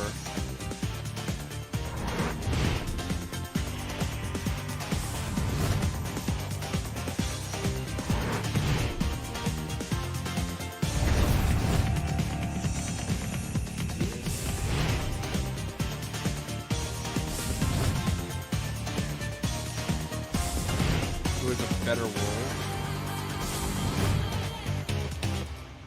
Yeah, Still Truth, to Justice, come, and the The American Flash, Way. That's Blue what I thought Beetle, it was. and Injustice animated DC movie. Ooh, the Injustice animated movie?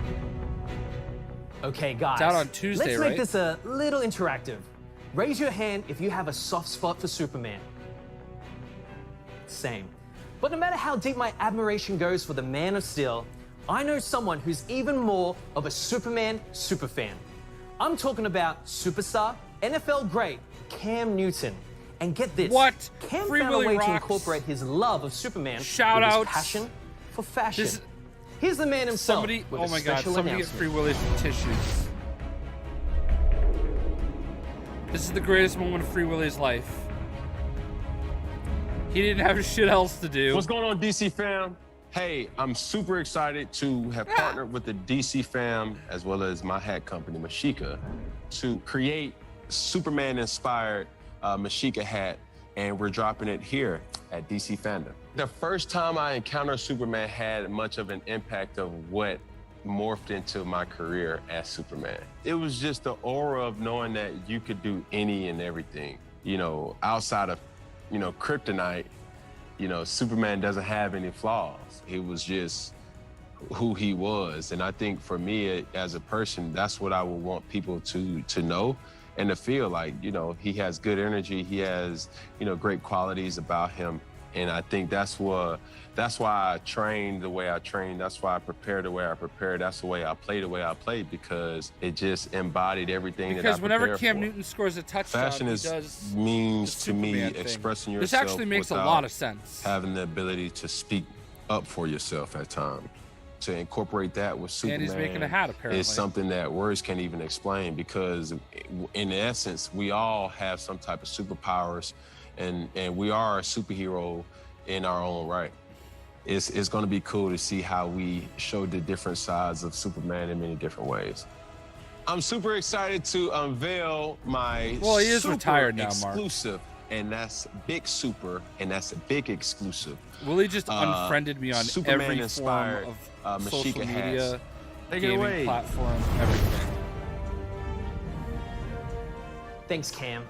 And I admit, I'm a little jealous.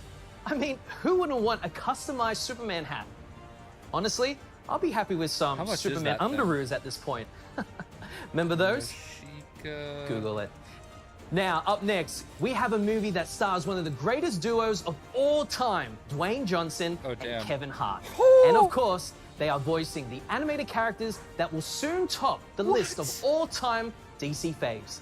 Let's meet Crypto the Superdog, Ace the Bat-Hound, and just a few of the DC League of Super Pets. $950.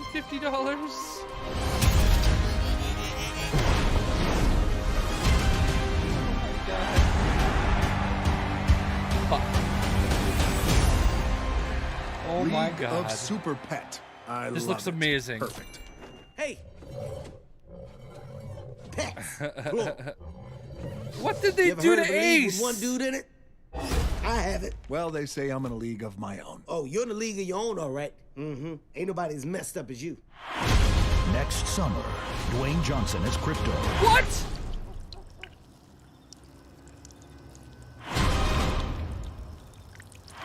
Kevin Hart as Ace. What did they do to Ace? How much did you have to drink? John Krasinski's in it. Keanu Reeves. In theaters 5/2022. Okay, how adorable does that movie look? I can't wait to see the trailer when it arrives. And I can totally relate. I mean, anyone with a pet knows that their pet is a super pet. Am I right? Well, some of you out there took that notion one step further by creating a superhero look for your fur baby. It's canine or cat cosplay, and I am so here for it. All right, let's see your League of Super Pets.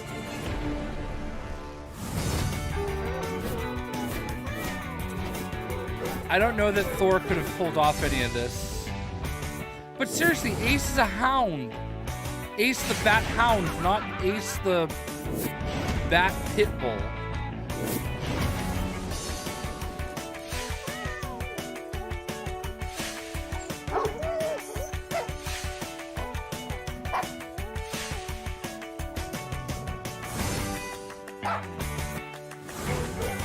Number of likes on the stream. We're only at 73 likes. We've had as many as 115 people in here. If you haven't smashed that like button, I would appreciate it if you did. I'd like to get it to 100 at least by the end. That was so much fun. And with Halloween just around the corner, hopefully you guys got some pretty good costume ideas for you and your furry family members. So stay with us for more UGC, including some pretty cool human cosplay and impressive fan art, also by humans. Now, there's some true talent out there. Next up, you've got me, Gino Killiamore, smack dab in the middle of this exciting global event for DC superfans to tell you that the excitement continues right now and with a familiar face. Or should I say voice? Listen up. Does he look like Cena? I didn't see it. Hey, it's Matt Bomer. I'm one of the lucky few actors who've had the honor of voicing the legendary Superman. You might remember me from the hit 2013 animated film, Superman Unbound. I'd like to think that Superman represents the qualities that are the best in all of us.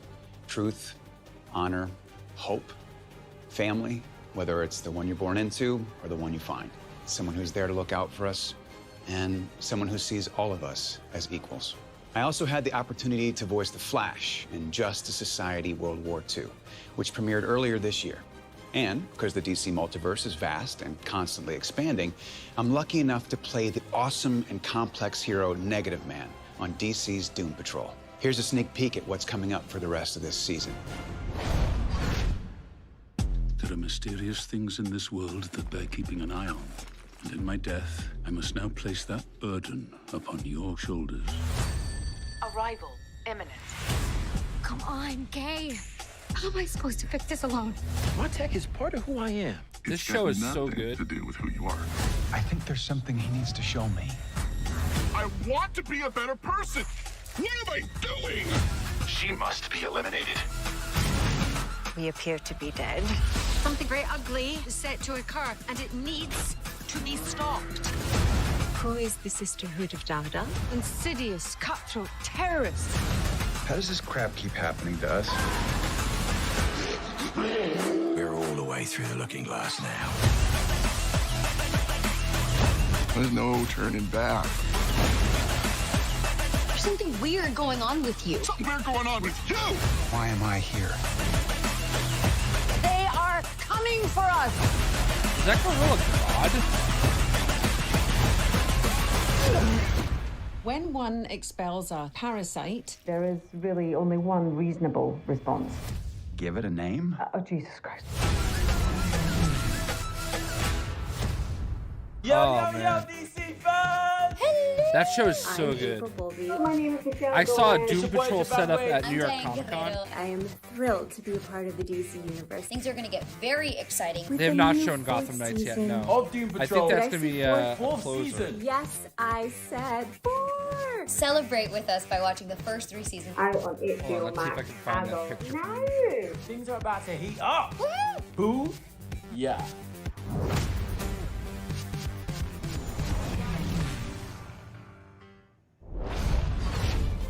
If you haven't seen Doom Patrol yet, hopefully that teaser intrigued you. I mean, it's such a cool and quirky and totally unpredictable series. I absolutely love it. And I'm super excited to see how this season wraps up. Now, speaking of wrapping up, we've got the season of gift giving just around the corner. Now, have you started your shopping yet? God knows I haven't. Or maybe, you want to get something for yourself, a new t-shirt or a hat or both. Just complete the look. Don't forget to check out shop.dccomics.com for all kinds of merchandise and collectibles. In fact, I do believe we're having a flash sale right now. Check it out. That was from New York Comic Con last week. Injustice in the Camp. Ooh, all right, the Flash.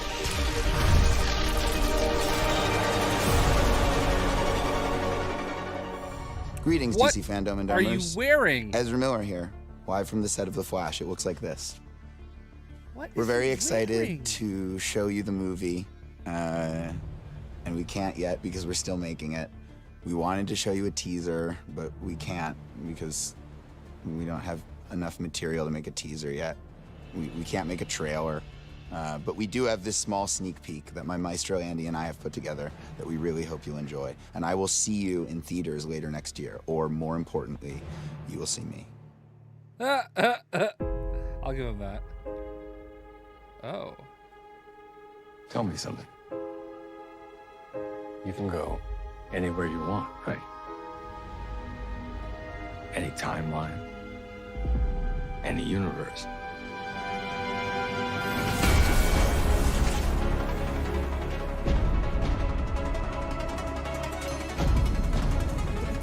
Why do you want to stay and fight to save this one? You changed the future. And you Remember when he's like, oh, there's no trailer?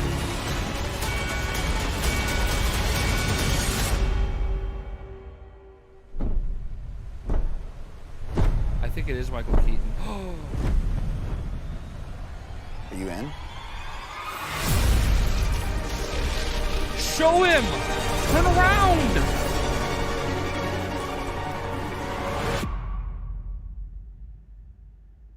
Oh, it's the Batmobile. Holy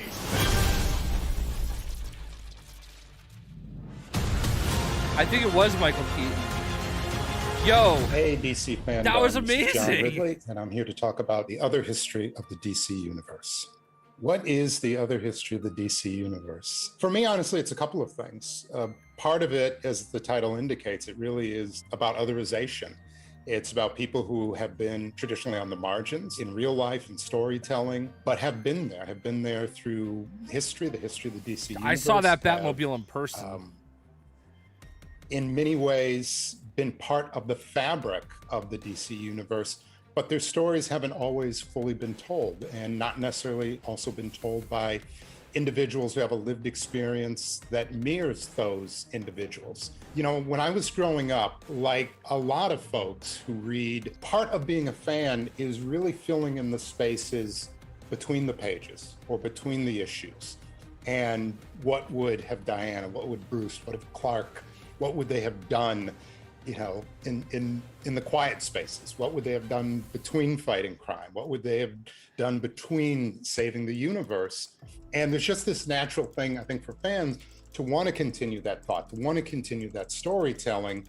And I think certainly for an individual like myself, when I was growing up, at least, it was still pretty rare to see people of color at the center of stories, to see them fully rendered, to see things, again, that felt like they had a lived experience. So a lot of the other history of the DC universe is really my history of the DC universe, and things that I thought, and things that I felt, and things that sometimes I literally imagined about stories, but became part Supergirl of is the in it, universe though. that I knew and that I carried with me for years. To me, they're some of the most interesting characters. All of those characters, Black Lightning, Mal and Karen, who were the Guardian or Herald, and Bumblebee, Tatsuya Yamashiro, who is Katana, Renee, The Question, and Anissa Pierce, who is Jefferson's daughter. It was important for a couple of reasons. I think that they are amazing defining DC characters.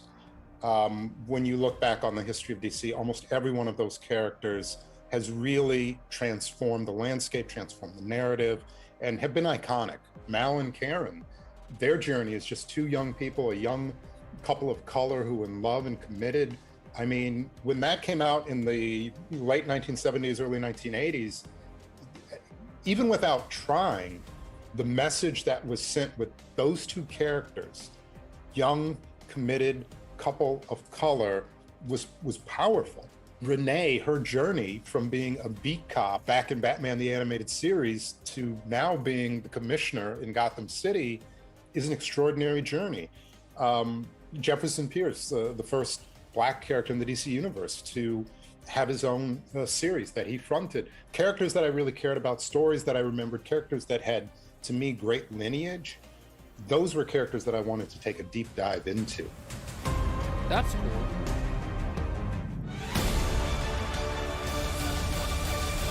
And now for some news on the Sandman. We are thrilled to reveal the first look of the incredible Gwendolyn Christie as Lucifer. Based on the comic book series created for DC by Neil Gaiman, the Sandman follows the people and places affected by Morpheus, the Dream King, as he mends the cosmic and human mistakes he's made during his vast existence. Look out for the series coming soon to Netflix. Coming up, a surprise cast reunion, Gotham Knights and Batwoman.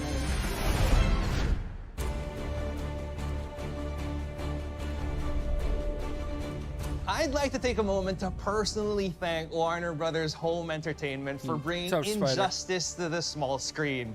Now, yeah, about 3.5 hours. As you probably know, since you're a super fan like I am, Injustice the film was inspired by the Injustice video game and subsequent comic series written by Tom Taylor. That means you can expect all the hardcore, action-packed excitement in this animated film version. But I gotta say, and I gotta apologize in advance to all the kids out there, this one is for adults only. I know, where's the justice in that? But then again, that's why they called it Injustice, right? So here's more. This is out Tuesday, right? I'm pulling the best Hold on, I have it joke in my calendar. ever. It'll be my masterpiece.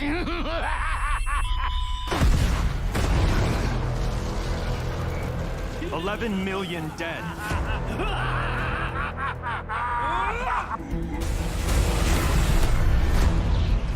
Injustice.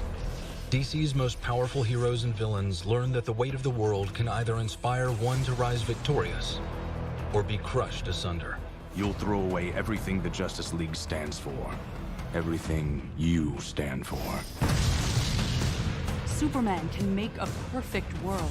Oh, so now he's God. This tragedy of gods and humans, locked in battle over ideological and philosophical differences, transcends artistic media as the amazing franchise of Injustice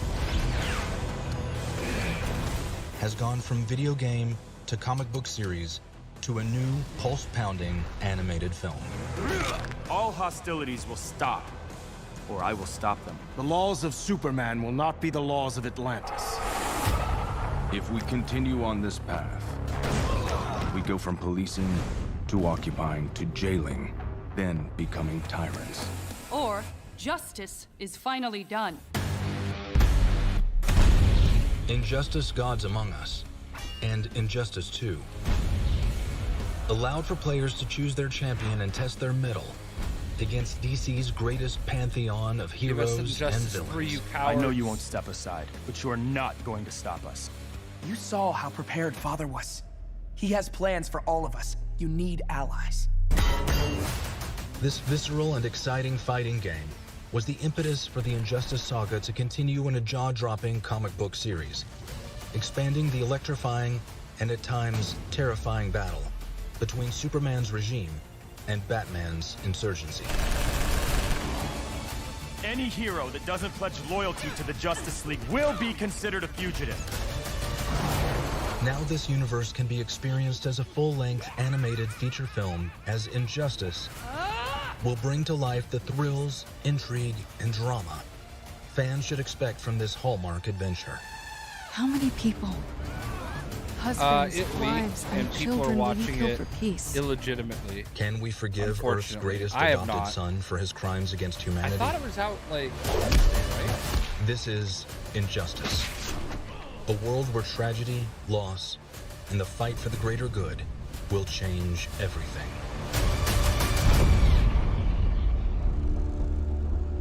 Out on digital.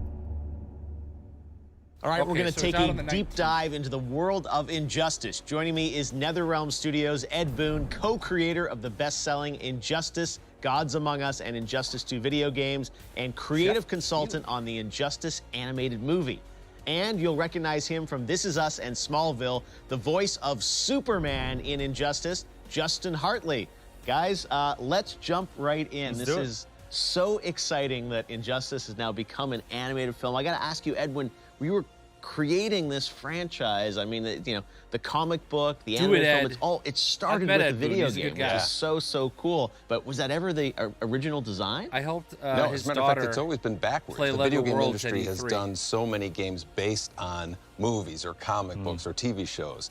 And it's so cool to He see does, it just Mark, done right? the opposite way, where the video game starts it and it just spawns I know, off Joseph. comics, animated things. This is one of the funnest parts about making a game, is seeing it kind of grow into something even bigger. Justin, when you first heard about coming in and being Superman in this, what was your reaction? Superman is the character that, when you grow up as a little boy, that's who everybody wants to be, Superman. And then when you get older, especially when you become an actor and you start to dissect these characters that you play, you go, my God, that's almost an impossible character to play. How do you do something like that? Someone who has no flaws. Yeah.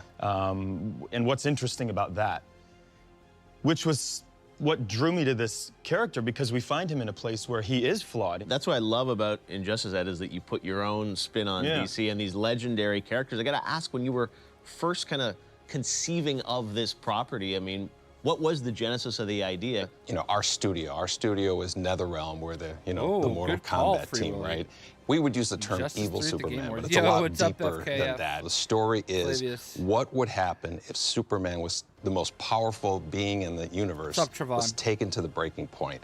And it sounds like that's part of what really appealed to you about this role, right? Yeah, This yeah, of course, because it's like you said, we all have our you snap in traffic, you get home, you I shoot can't your mouth not off, say see something Green that you don't Arrow mean. on What my if you screen were right Superman now? and you did that? Yeah, and then it's yeah. like, oh God, this tidal wave is, this is just a never-ending, this and could be and the there's end no of everything. backing out of it, too. No. He's just so committed into it. And one thing I wanted to ask you about was the collaboration with Rick Morales on this, and you're a creative consultant for this, and I'm sure, you have to strike a balance between knowing that this is an animated film, you're coming from the video game world, but what was that collaboration like, and how much do you want to give the team creative liberties to build things versus being very authentic to the game story? It's mainly focused on the comic books, but the catalyst of what happened that kind of really triggered Superman is featured in both the comics and the games. People who know and love Injustice will see new stuff. I was blown away at all the characters that they have in this thing. There's just so many. It's a great DC. So put them in a new game. Service, really. And it was so cool because we have these super moves in the game. And you see a couple of them in there. I just jumped out of my seat when I saw I don't want to give away again which one it was, but they have some of those kind of classic, iconic moments from the games in there. Again, they follow the story of the comics mainly, but the moments that they have from the games, you can tell that they specifically set out, let's recreate that scene, let's recreate those. And you're Superman, what was your twist on it? Honestly, the story was so rich. The story in the film is so rich, and it's pretty obvious what's happening as it's happening. Yeah. He's in a bad way. He's and really so in a bad way. Yeah, so there's really no getting around that. You just kind of have to lean into that. Yeah, the arguments between Superman and Batman, to me, that dynamic, each having a point. Superman's probably a little bit over the top, but each having a point is such a great the back and forth. Exactly. Yeah, sure. Exactly. Now you're going to have to get a role in Mortal Kombat. That's or it, right? That It's likes done. the I think voice. it's done. Right? Yeah. This was the audition for MK or something. Well, thank you so much for joining us, guys. The movie is incredible. I'm a huge fan of Ed and all you've done with the games, and I love that this is such an authentic interpretation of the franchise. And Justin, you do a great job. Thanks. Focusing on Superman's story. So, Can't wait to watch it. It's coming out very soon. But right now, here's Anson Mount, the film's voice of Batman, with a first look at an all-new clip from Injustice. Thanks, Jeff. The vast majority of superheroes and supervillains are born of a singular event in their lives that dramatically alters their physical or mental state, or both. Flash of lightning, an animal or insect bite, an untimely exposure to some form of radiation or substance, or the death of a loved one. As the ultimate invincible Boy Scout, Superman has always avoided such trappings, until the moment in this film clip which serves as the catalyst for the central plot in our film, Injustice. Let's take a look. The Joker is no longer in Metropolis. He's stolen a submarine with Harley Quinn. They took Lois with them.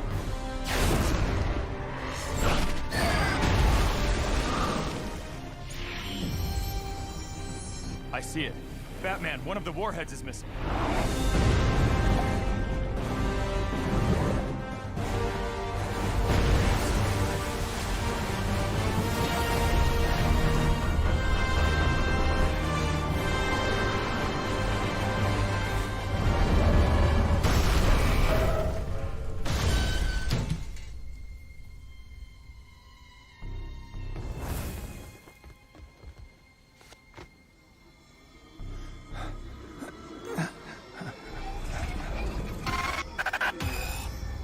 Where is she?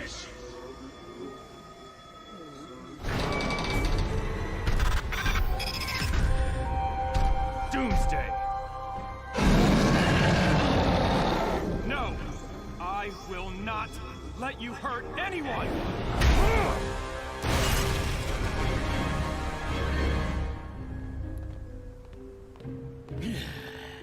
Time to go, Harley. Good guys are coming and they tend to get punchy. You're not going anywhere.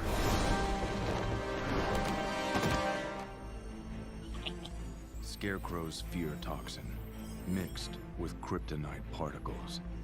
What did you do? I'm pulling the best joke ever. It'll be my masterpiece.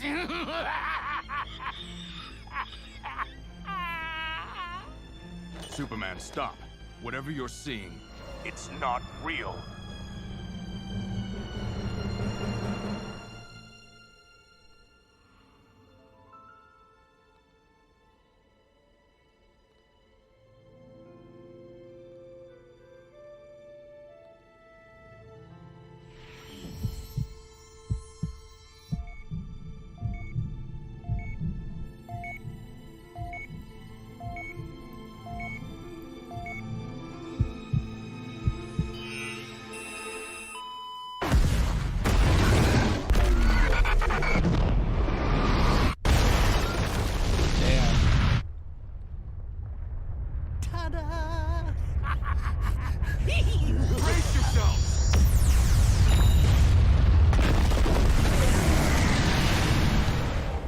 That's crazy. I have the Injustice looks absolutely intense. Pre-ordered. Needless to say, I have my popcorn ready and I am warming up my favorite recliner. Now to another character, one who may be blue in color, but he'll surely brighten up your screen. Let's learn more about the Blue Beetle in our DC Spotlight. Hey, DC Fandom. My name is Angel Manuel Soto, the director of Blue Beetle, and I'm super excited to be here. And with me, I got a couple friends. Hi, I'm Gareth Alcocer. I am the screenwriter of Blue Beetle. Hey everyone, Shola Maridueña. I am Jaime Reyes. You might know him as Blue Beetle. I'm excited to be here for this panel, and we'll just hop right into it. I am humbled and excited to be able to bring Blue Beetle to life. It's gonna be fun, it's gonna be funny, it's gonna be crazy, but it also has feelings. No, I think it's the Batwoman TV show. All of those things, like Latin American people are all of those things. People just got copyright And the strikes? movie reflects that. This contains all of what's great about Blue Beetle, in my opinion, in a way that's very exciting, and that's only gonna get better and better as these guys take it away. The Scarab is one of the most powerful piece of technology in the universe that has made its way across eons and eons and eons and landed in front of Jaime Reyes. They said that it was allowed. The thing that I've loved the most about comic book series is that you see different versions of suits. Like you see like the metal version, and you see the flying suit version, and this and that. And I'm just so excited with each superhero movie. You have to one up each other. So I know for a fact that any of the other superheroes out there who think they have the best superhero suit, I'm calling you out for a rap battle. You got striked, really? You got the best suit over here at Blue Beetle. And I haven't even seen it. That's how confident I am. What I love about Blue Beetle, it's a deeply American character, right? And what I really like about Jaime is that he gets to be a reflection of somebody who's been around us forever, right? A Mexican-American kid who wants to be a part of this world, who wants to have a piece of this world, who wants to be able to thrive in this world. And like a lot of people like him, finds himself hitting the same obstacles that a lot of us face. Seeing the evolution of the Blue Beetle character, this film kind of like opens the door for a new, like the new generation of what Blue Beetle can become at the hands of Jaime. And like you said, it is everything that makes us who we are. One of the things that Gareth did beautifully was capture the Latino family in its core as how we see them, not as how somebody tells us or how somebody has seen it from a third-person perspective. And for once, we're able to see a hero that comes from a family from a similar economic background to the ones that we came up and stands for and that represents the majority of the people who are the ones that are coming from the bottom. That closeness of family is something that makes Jaime different than other characters that I had seen before. And that potential to me was beautiful. Peter Parker gets bit by a spider, and one of his first instincts is to hide it from his family. Well, you're from a Mexican family, good luck hiding anything from anybody. I'm so excited to be able to not only be a Latino on screen, but have the opportunity to show kids like, you can do it too. I'm ready. We're gonna shake things up. We're gonna bring you guys a story that you guys haven't seen before, and do it with a smile on your face. Killer also got shut down. I'm very happy to work with this guy. I love this guy. So everybody, welcome to the family. That's all that matters. And thank you for welcoming us to the family. DC. It's gonna be great. Thank you so much. Smallville premiered exactly 20 years ago today, weird. which is just crazy. They said it was okay to mark the occasion, let's take a look at some of the show's most memorable moments. Previously on Smallville. What's happening, Jonathan? What are you doing, Clark? Lana. So what are you, Yes. man or Superman? I haven't figured it out yet. Your real parents weren't exactly Love from around Smallville. here. What do you mean? You are the last son of Krypton. Who are you? Lois. Lois Lane. What kind of a monster are you? You were right about me all along, Mr. Kent. I am the villain of the story. Are you okay? I've waited for this for so long. I just don't want it to go Is this away. like a Blu-ray announcement? Not going anywhere. We have been down a long road together, Kal-El. One paved with difficult trials. Oh my God. Those Same trials with Doomkiller. are behind you now. Trust me, But I haven't Smallville. seen either of We them can make tweet this about it work. though. Oh boy, can't we? Because I mean, I follow both of them. It's gonna be kind of weird if they re-release this with Chloe in it, given everything that she's gone through. You're not aware of that. There was some there's some documentaries on it. Hold on, you didn't think that was it, did I was you? right. Please welcome Clark Kent, Tom Welling. How Oh my are you? gosh. Thank you for having me. They're so And we've old. got Lex Luthor, Michael Rosenbaum joining us as well. Real treat, trying to figure out how to sit on this couch to look real comfortable. Oh, When you guys started the relaxed. show, did you ever think that 20 years after the premiere, you would be here at a DC event talking about the show? Michael? You know what? Before I did Smallville, I wasn't really on any successful series. They were just sort of 1 season, 2 season. And then I saw the pilot of this. I called my mom and I said, I think I'm finally gonna get noticed in my life. For a lot of you guys on the show, this was like the first big moment. Did you have kind of those same feelings when you watched it? Off or the when deep you were... end. Yeah, I Good mean, Lord. I lacked a great She's deal in jail, of isn't experience she? At the time. Well, no, I did. I mean, and at no point do they say you're going to be here for 10 years. We just never knew. We were always just sort of grinding and trying to elevate everything we could do, and it was a team effort. We helped each other out a lot. I remember just being on set with Tom. That's true. And either it'd be him telling me or me telling him. He'd go, do it again. Yeah. Ask for another. It became a trust thing for us Yeah. because we were together so much. And there were also times where, like, you know, his character talked a lot. Mine didn't. There was a Not like time- real life at all. No, not at all. And I remember specifically there was a scene in the Luthor Mansion where, you know, Clark just appears there. Lex turns and he sees Clark and he starts to talk and he walks over and he pours himself a glass and he comes back and he's talking to me. And literally, I think my line back to you was, and you go, that's all you have to say? Like, that's your only line? And I'm like, I would be like, I would say these whole things, these soliloquies. Pages of dialogue. And then all of a sudden, and then he'd go, so? And I'd go, that's all he has? He's got so? Was there a moment on set for you guys where you were watching him perform and you're like, holy crap, he's Allison like Luthor? Mack Or, that's Superman. I mean, you just embodied Clark. I mean, it was fitting that you hadn't done a ton of stuff. Yeah.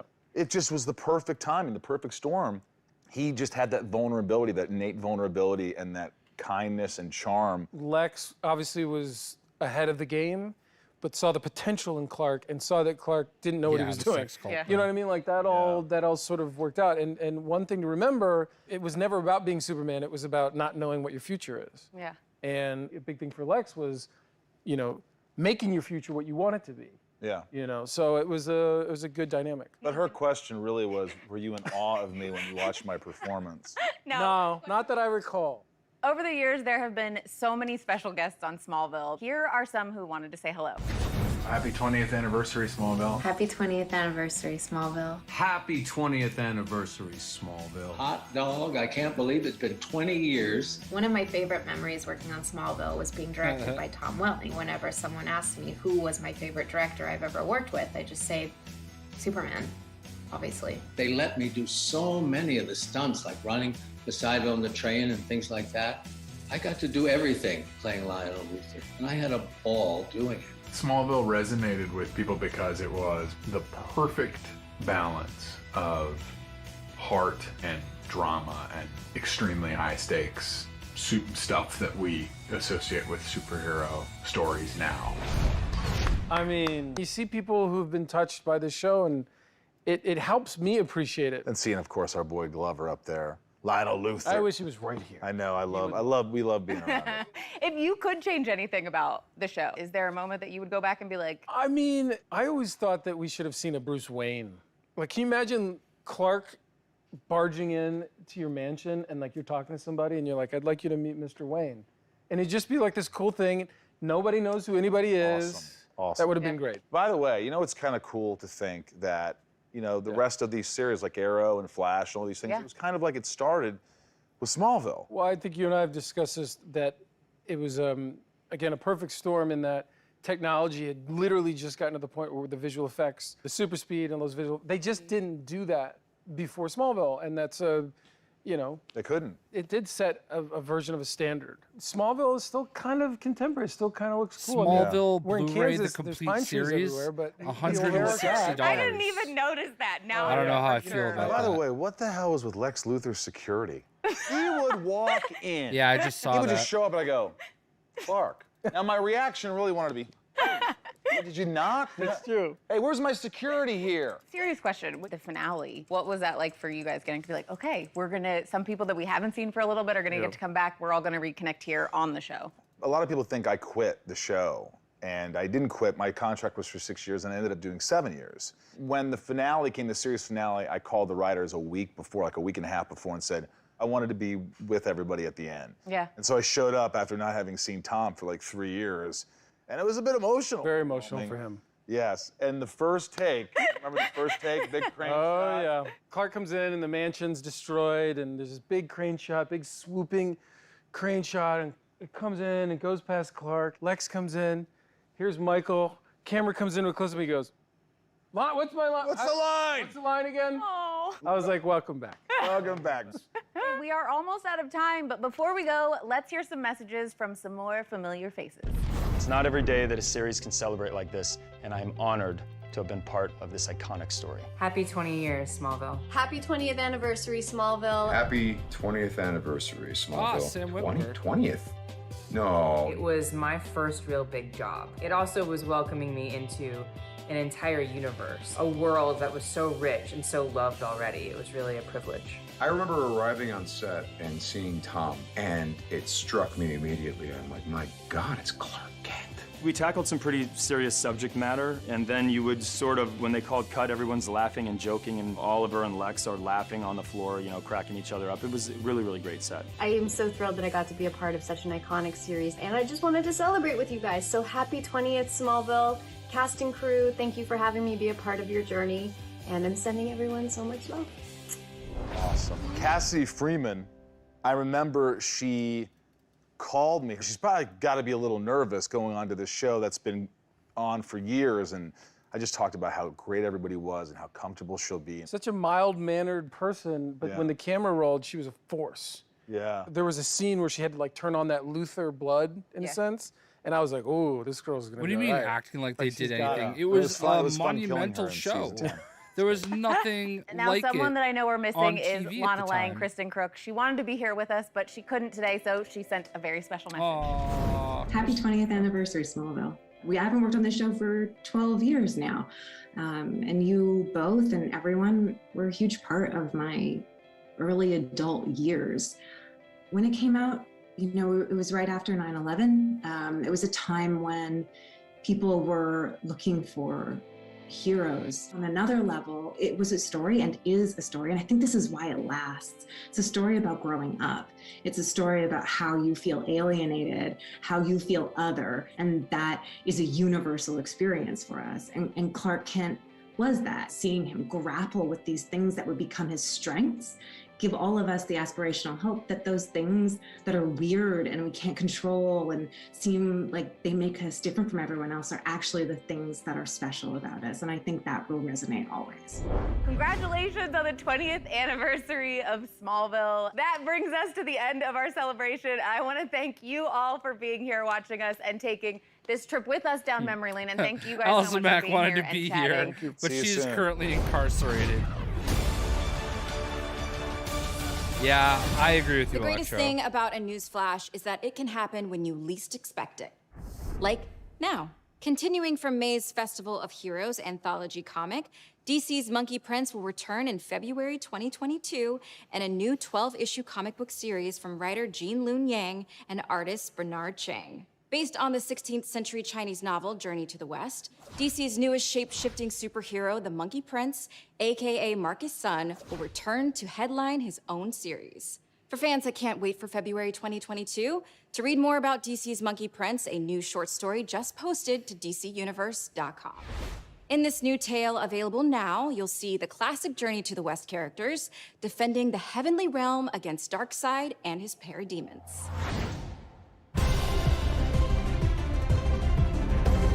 Don't they have something like that in Lego? Bootleg Beast Boy? What's up, TJ? No, I mean, I think they're just trying to create new characters that are diverse. You know, obviously the Chinese market is huge, so they wanted an actual Chinese superhero. How's everyone doing Makes out there? sense. I am so glad to be back with you all at DC Fandom. What an amazing celebration of everything DC. Look, last year I had just been cast, so I have a very special connection with DC Fandom. It was their first year, it was my first year, so let's do this. Okay, now, you know you can't have DC without GC, Gotham City. It's dark, gritty, it's riddled with crime and corruption, but that's why we all love it, am I right? Gotham is home to some really amazing characters beyond Batman. I, for one, can't wait to slip into my costume for another season of Batwoman. All the Gotham content you can handle is coming your way right now. First up, an action RPG based on some of the most beloved members of the Bat family. Maybe you've heard of Gotham Knights? Let's play. Let's go! Gotham Knights time.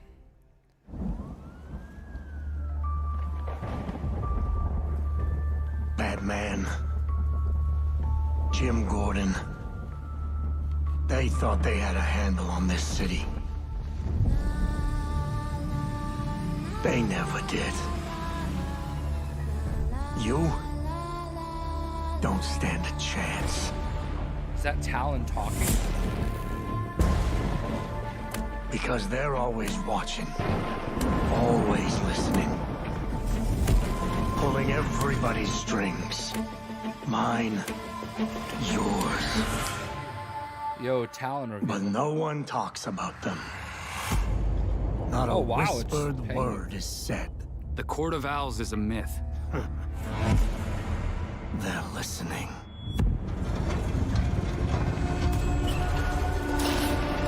I can't wait for this game.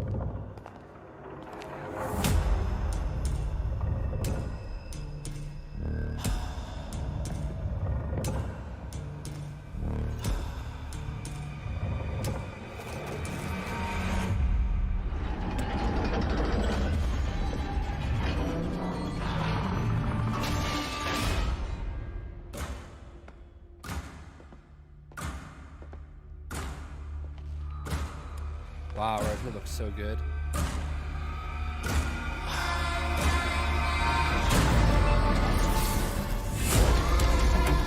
Yo, it's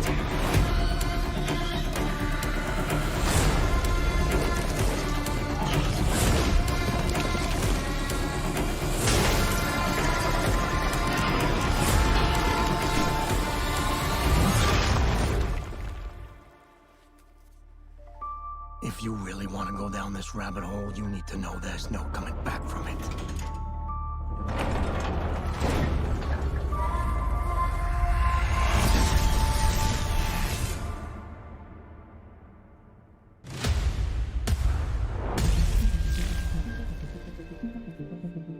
One of the joys of writing comics is the hope that someone will take that story and make it something their own.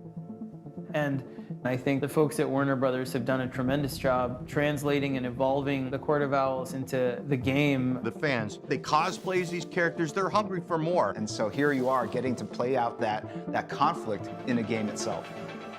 I remember taking this walk around New York City, my old neighborhood. Nothing I knew was there anymore. All of the people I had known had moved away. All of the stores were gone. The feeling was so unsettling, and I wanted to craft a story that would make Bruce Wayne feel the way I felt. The first time I read that story, I was just blown away because they were creating this really rich secret history of Gotham City, very plausible, believable, that was in direct opposition to Batman. I think probably inspiration for the Court of Owls originates from nature just by the real fact that the owl is a natural predator to the bat. What an owl does a lot of the time is it hunts you and it stalks you without you seeing it, and the fun of the way that the court goes after Bruce is to watch him from afar for years. Because it's been something that's been in Gotham for so long and been so powerful, and right beneath Batman's nose, I think that's the root of the success there.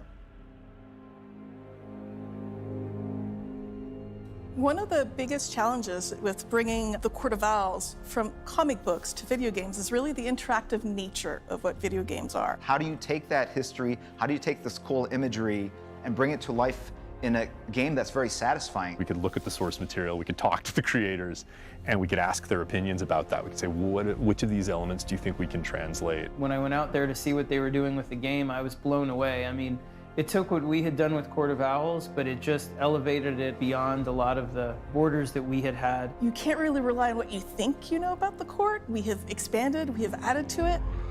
There are different varieties of talents. Bruce is going to be alive. There's no way that he's as the players really begin dead. to understand through gameplay the unique strengths and vulnerability of the talent, it will affect how they equip themselves and how they unlock new abilities. So like any good RPG, we're presenting you with a problem, and then we're presenting you with a range of potential solutions, and players will have an opportunity to kind of maximize that according to their own style. The entire team has worked so hard on this and put so much love and dedication into this, and I really hope it comes through and it gives them a really enjoyable experience. I can't wait for us to share more information about this game. But watch out for those deadly talents, because they are sharp. Be careful.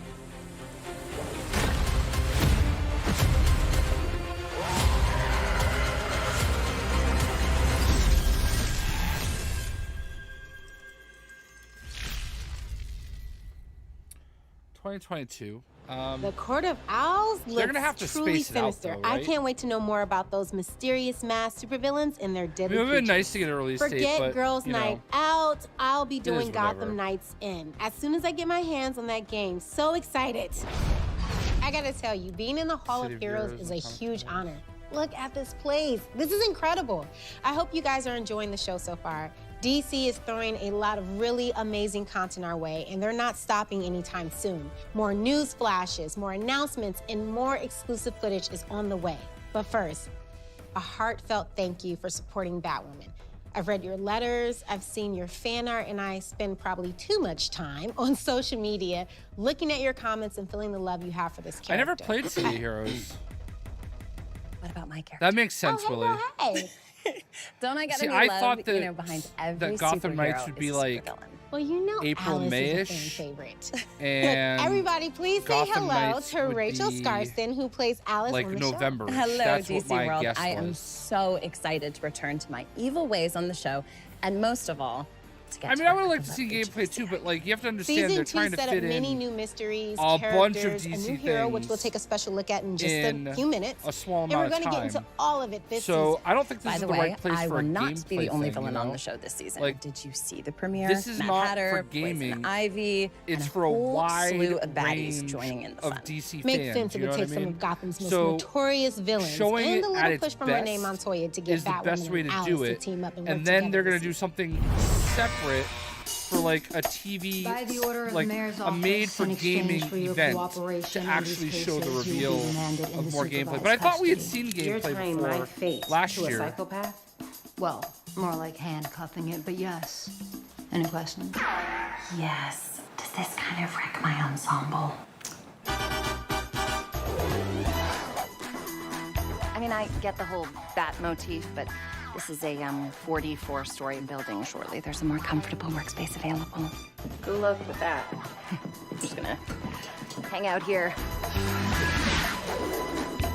What the hell are you two doing together anyway? Aren't y'all supposed to Like be the enemies? owls were working behind the scenes the entire Long episode. story. Oh, that'd be interesting. She's working with me. They're a little short-staffed at City Hall. If crazy stuff's going down, may as well get the crazy ladies' take on it. We don't really use the C word anymore. Crazy? Alice and killed Batwoman are working together? Ginormous spider on my desk. No, I'll have to see it to believe it. Well, Rachel, should we give them a taste of what's to come on season 3 of Batwoman? Perhaps a little bit of that never-before-seen stuff would. What do you mean nothing has been revealed I yet? hope so. Here's a look. We literally just saw new stuff. As the resident expert on predatory behavior, I had some thoughts on how Mr. chooses his prey. I was thinking back to my first kill, for which I chose a geriatric harpy with an oxygen tank. Now, do you know why I did that? Because you're a killer, Alice. No. Well, yes, but that's not the takeaway. I chose her because she was easy pickings. See, when a fledgling predator is learning how to stalk its prey, it seeks to separate one from the herd. So he wouldn't have gone after 2 victims for his first hunt. Look at you learning to think like a killer. Which means the pool wasn't this Croc's first attack. And if it wasn't for all the blood in the deep end, They would have just been listed as missing persons. just like the missing You're persons 2 I legs found that away were from last seen 100. at the East River shore, a mere 2 miles from the pool attack. I don't think it's the same thing though, Joseph. I think they revealed a lot. It just sucks that it is. Yeah. Well, I guess right. I stand I agree with corrected. Willie. Maybe so Alice and leaks, Batwoman can work when things leak, Quite the twisted and then they partnership. show Rach, it I have on had the so much fun show filming with you for that it was season 3. supposed to be showed on, it's And I not something cannot that wait was for already everyone to see shown. how our It's something that story wasn't supposed to be unfolds. shown, Well, I that should you get back to already practicing saw, my maniacal that you laugh. watched before the actual event happened. You know. Bye, Rach. If you like nail biting, what's gonna But anyway, happen next? I wouldn't plot twisty compare television, then I'll Batwoman and see you for Punisher season 3 because of the Batwoman. reason why Punisher and one of the stopped newest was heroes because of the Marvel and cast gets his own Netflix DC spotlight stopped working right now. together. So it's really not the same thing. Green Lantern News is coming, and still have Young Justice. Yeah, I think Well, gaming-wise hey, we're thanks, done though. Jaleesia.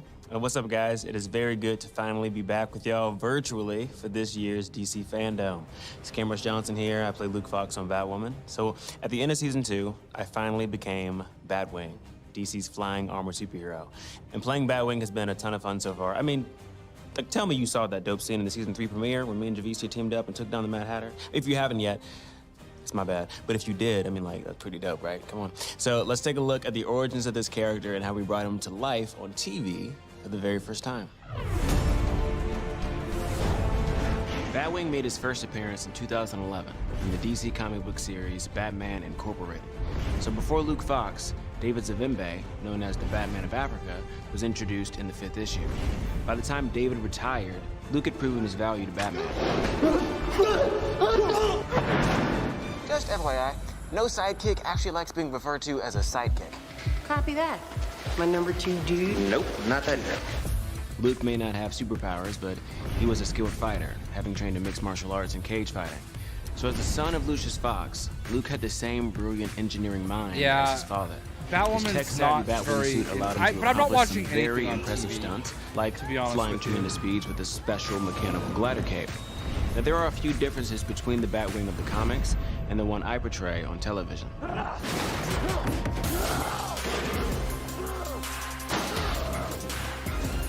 That's supposed to be How are you? Justice. That helmet does not look right. Luke and Tavaroff were friends in the comics before becoming rivals, whereas on Batwoman, Tavaroff is a full-blown villain from the start. Comic book Luke builds the suit with his dad, but on our show, it's Lucius who actually creates the Batwing suit based off of Luke's childhood drawings. In the season 2 finale, Luke discovers this years after his dad dies. When I was a kid, I drew pictures of how I imagined a black Batman would look. Weird. Turns out that my dad was secretly turning those pictures into reality. I can't even describe the feeling of putting on the suit for the first time. The costume designer, Maya Manny, and her incredible team did an amazing job designing it and helping me I don't know if that really was the way that Bane, I though. envisioned him on the big screen. It truly is an honor knowing that I'm giving kids like me the opportunity to look up and relate to another black superhero. I mean, it's such a surreal experience. Everything and just looks so big on it. Can't stop smiling about it when I think best about I it. could 'Cause, tell. you know, I'm just a random kid from a random town in a random state that had big dreams and wanted to make a difference. I looked up to so many superheroes growing up, and I hope that some kid out there can see me as Batwing and realize that there's a hero in them too. And one day, Like, look at we might look at just how need to like meet them. I Now, don't know, as he some of just you may looks know, tiny. and the true Am homies I have crazy? He looks copies tiny. sitting on their shelves right now. Like, not that I also wrote a not that I Batwing can like story say for anything. DC's I look Batman Urban enormous, Legends you know? anthology series. But like, I was given this fun opportunity to that's the choose any issue villain I with wanted for why Batwing to the take suit on, looks weird. except the Joker, and I won't forget that. So I chose to not only go for my second favorite Rogues Gallery villain, the Riddler, I also decided to give him some Killer Croc backup. So my friends and I at DC we had such a fun time playing with both baddies in one action-packed story. 2 incredibly fulfilling moments at once, right? Writing my first DC story about Batwing and announcing to the world that I'd be Batwing on the same day. Happy Batwing Day. My journey to becoming Batwing has been one that I'll never forget. You know, one that I hope some of you out there can find inspiration from, and one that I would love to continue on together for some time to see just how much fun being the you're meta one Batwing like can away be. from 100. So all my love to you all. Thanks again for dope crowning if me we the could get newest there. hero, and I can't wait to show you even more Batwing this season on Batwoman.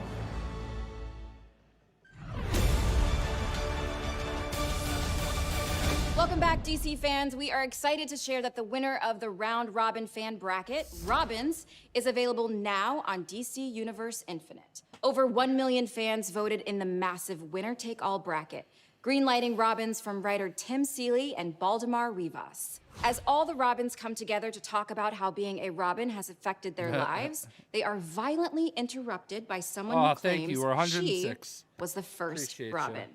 The last time fans voted on the fate of a Robin, it went very differently. DC Universe subscribers can read this digital-first title now, only on DCUI. Still to come, Catwoman Hunted, DC's Legends of Tomorrow, and the new Batman trailer debut.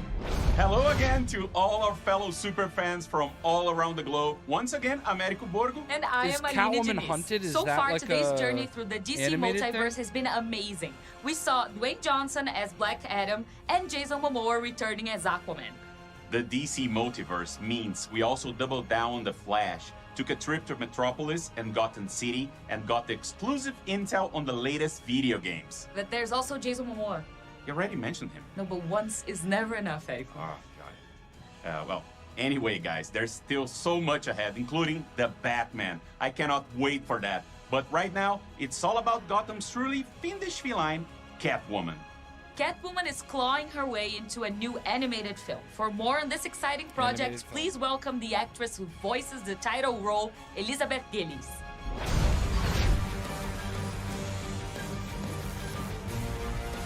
Catwoman celebrates her 80th anniversary next year, and Warner Brothers Animation, DC, and Warner Brothers Home Entertainment salute her longevity and popularity with the release of a DC animated movie all her own, Catwoman Hunted.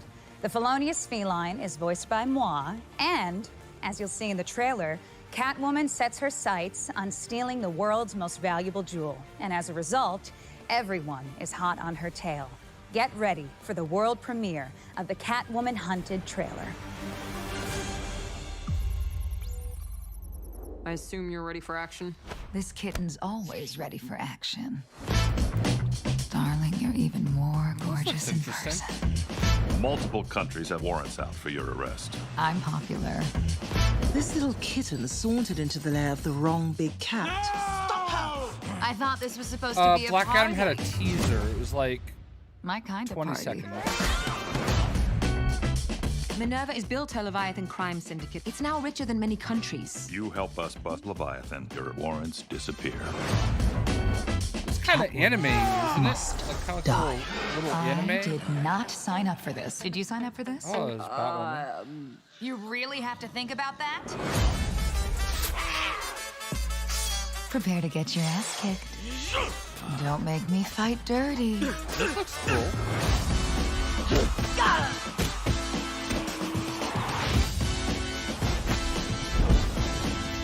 You good? A cat always. Yeah, lands on her feet. I've heard the saying. Don't you ever get tired of that catch stick?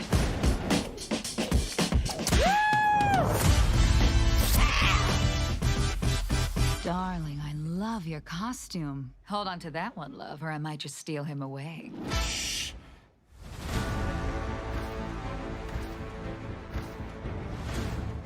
Wasn't that just perfect? Catwoman Hunted will be the first DC animated movie to be released by Warner Brothers Home Entertainment in 2022, coming to digital, Blu-ray, and 4K on February 8th. Nice. All totaled, fans can expect 5 original DC animated movies in 2022, as well as the spring release of the latest DC Showcase collection, anchored by the all-new animated short, Constantine, House of Mystery, featuring nice. Matt Ryan reprising his role as the Hellblazer. Ever wonder what would happen if 2 youthful super teams joined forces to fight the bad guys? You'll find out in spring 2022 in Teen Titans Go and DC Superhero Girls Mayhem in the Multiverse. Brightest Days and Blackest Nights arrive next summer when Green Lantern, Beware My Power, adds to the DC Universe movies canon. And in the fall, the next generation of superheroes takes center stage in Battle of the Super Sons, the first DC Universe movie to be produced in CG.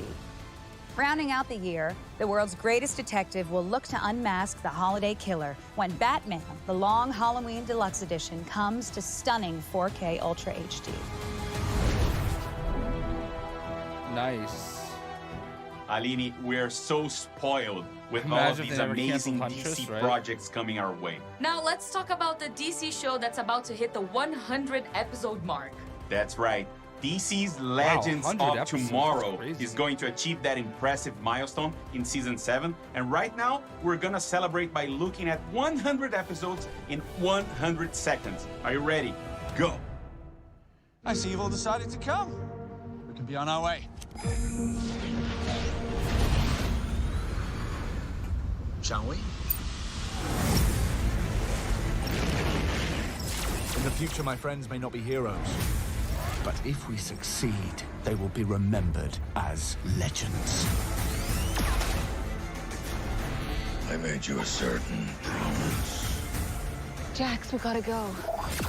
But I want to enjoy this for a moment. Let's party!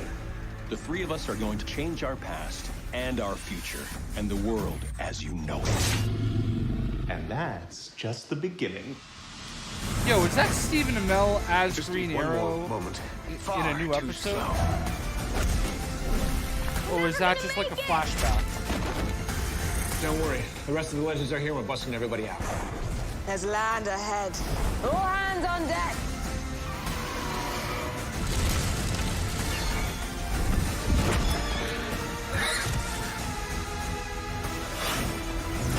Imagine if they went back to the OG Firestorm. Let's do this.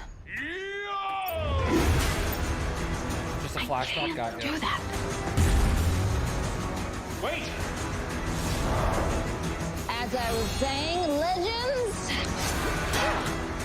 Oh, this is old. I got you. This mission has to be epic. And I have the perfect plan.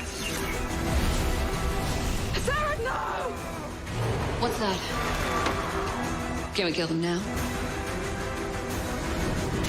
I don't think we're gonna see Injustice 3. They would have shown it. Verbal. Bebo wants cuddles. Smile, Bebo! What? Oh my. Take us to DEFCON 2. Is this a drill? Are they lowering the barrier? Wow, that I did not see coming. Hey, cheese! You wish. What is it? That is just business as usual for us. Leave you now with this takeaway that there might not be a normal, but I might be okay. I told you guys we can't keep the cowboy narrator. Sorry. Hey, man, we'll drop you off. Happy trails, legends.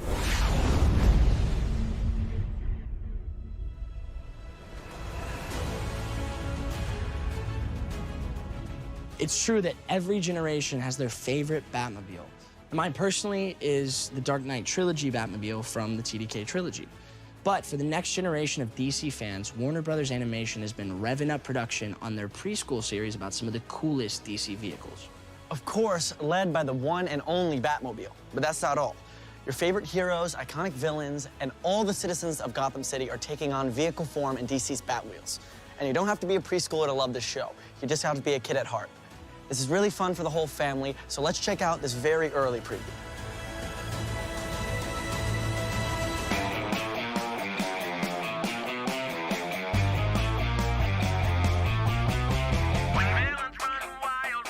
Sorry, I was sending an Instagram. I was gramming, guys. All these DC TV shows came so far. Yeah, really, right? Oh, it's up DFG though.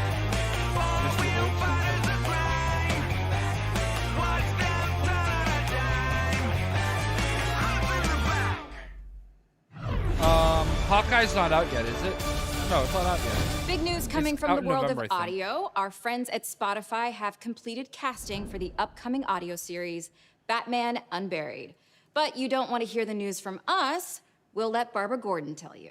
What up, everyone at DC Fandom? It is Gina Rodriguez, and I am so excited to let everyone know that I am going to be a part of Batman Unburied. Whoop, whoop. And I get the honor of playing the iconic voice of Barbara Gordon. I'm so super excited. I'm so excited for you to come on the audio adventure with us, only on Spotify. Joining the cast alongside Gina will be Sam Witwer as the Harvester, Amy Raver Lampman as Kel, Jessica Marie Garcia as Renee Montoya, and Jem Peary as Arnold Flass. Hey, DC Fandom, it's your boy, Winston Duke. And I am so excited, so honored to be joining the DC family with Batman Unburied, with Spotify and DC, and we have been cooking up something very, I do have an very Instagram, special it's for you. JayShockblast. We've been creating something that's nuanced and beautiful, with great characters, great voices, and just a beautiful experience. So, in that vein, I am Batman. Holy Wow. smokes, Batman. More news to come from Spotify and the forthcoming Batman Unburied podcast. Still to come, Batman Cape Crusader, Harley Quinn, and the first details on the Batgirl film. We know fans love one-of-a-kind partnerships, so we are here to announce an exclusive collaboration between the Batman and Puma. Here to tell us more about it is none other than football icon, that's soccer to some of you, and our fellow Brazilian, Neymar. Now, that is huge news. Fala aí, Neymar. Bate ousadia, bate alegria, hein? Conta mais, o pai tá on mesmo? Hey, it's that guy from Fortnite. Fala, galera da DC. Tô muito animado pro novo filme do Batman. Sempre fui muito fã, desde pequeno. Uma honra muito grande estar participando desse evento. Obrigado por tudo. E tô muito animado com tudo isso. Espero que a franquia da Batman seja longa, que faça muitas mais coisas. Eu estaria esperando. Valeu, Puma. Batman, tamo junto.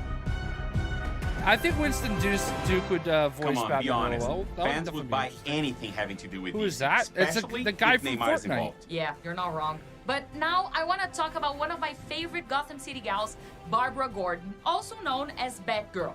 The tech-savvy martial arts badass is getting her very first full-length feature. It was a role that every actress in town wanted, but ultimately it went to Leslie Grace after her stellar breakout performance in last summer's In the Heights. She was so good in that. And now, we're all looking forward to seeing Leslie take on the bad guys in a very different version of Gotham City. Let's learn more about Batgirl in this DC Spotlight. It's your girl, Leslie Grace. Hi, DC Fandom, and I renew Batgirl. I don't know about you guys, but every step of this process, I'm like, I can't believe this is happening. It's a big honor and privilege to be part of that world. It's really unbelievable. I feel like a kid again. Honestly, I just feel like the luckiest writer on earth. We wanted to have a very broad casting. It was very broad in range of ages and races. Like, and what was important for us was that the best actress for the part would be cast. Eventually, we saw Leslie among. It was a goosebump moment. Yeah, it was really like. It's like the whole time, who is gonna be Barbara Gordon? I mean, there was something that she just. Like that hit a nerve and felt like, okay, we are actually watching Barbara Gordon. She's a girly girl, but she also is so capable of being strong and being determined and like kicking butt. And she wants to prove herself, but she's also still just so sweet. A lot of times we focus a lot on the male superheroes, but it was really exciting to read for a female superhero that has that grit and like is very sincere and almost eager to prove herself. What's kind of fun about Barbara and Batgirl is that in this story, she's discovering Batgirl for the first time, and so she's getting to explore a duality she's always had in her personality, but it's this whole new side of her personality, a slightly kind of more daring, slightly less law-abiding side of her personality that we get to just have fun and play with. We ask Leslie to train a lot. We want the fights to be, pretty realistic so that it feels more raw and more real and more relatable. I'm really excited about the action. I mean, I'm training so hard and we're trying to get as much learned in my body before I get there. So I'm excited about what that's gonna actually look like once we have a suit and once we're on location figuring out those fight sequences. So that's really exciting to me. I'm a fashion girl too, so I'm just dying. I'm like looking at that girl behind me, and I'm like, all right, I can see it. We like that she has a cowl. That we can say. She will have a cowl. So it's not gonna be the design with just the mask on the eyes. What's up, Spencer? It was so funny. It was one of the first questions I asked once we were on. I was like, so is she gonna have red hair? Cause like I'm so ready. Affirmative. Okay. They answered the only question they had. Yeah. She's gonna have red hair. That girl is gonna have everything in the movie. All the emotions. There's gonna be a climax. It's gonna go crescendo. And you're gonna be on the edge of your seat like that. And at the end, boom! Can't wait. I'll take it. I'm so I'll ready. take it. Oh, that looks dope.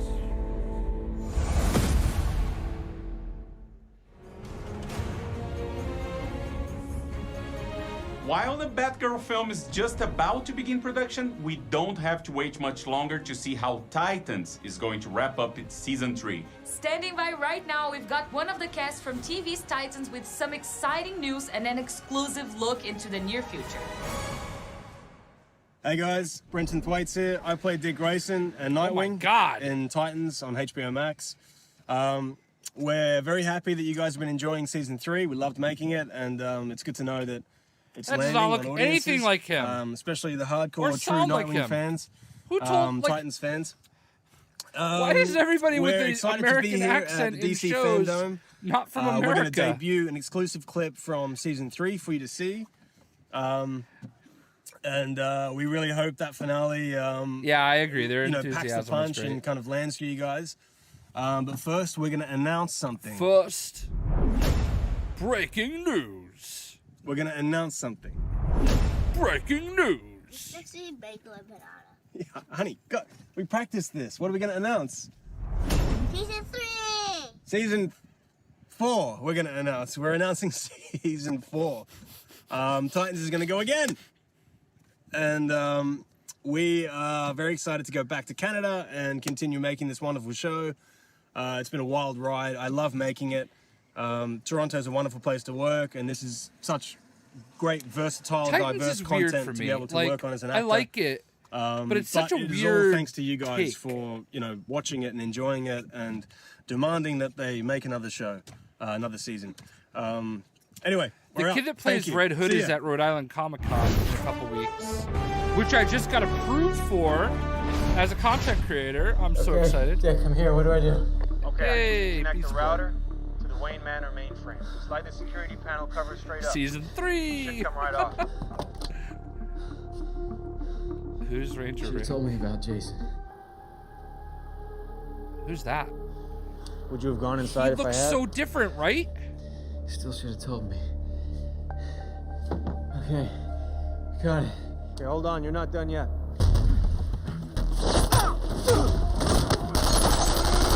Guard. Wait. I'm going in. Tell guard to cut the red wire and hook it up to the router. The red wire? You never cut the red wire. Cut the red wire. Did I miss a season? Who's that? Guard, it's me. Dick left. He said cut the red wire. What?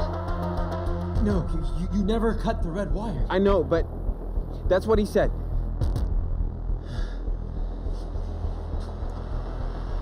Why am I not playing Avengers? Because we're doing DC Fandom.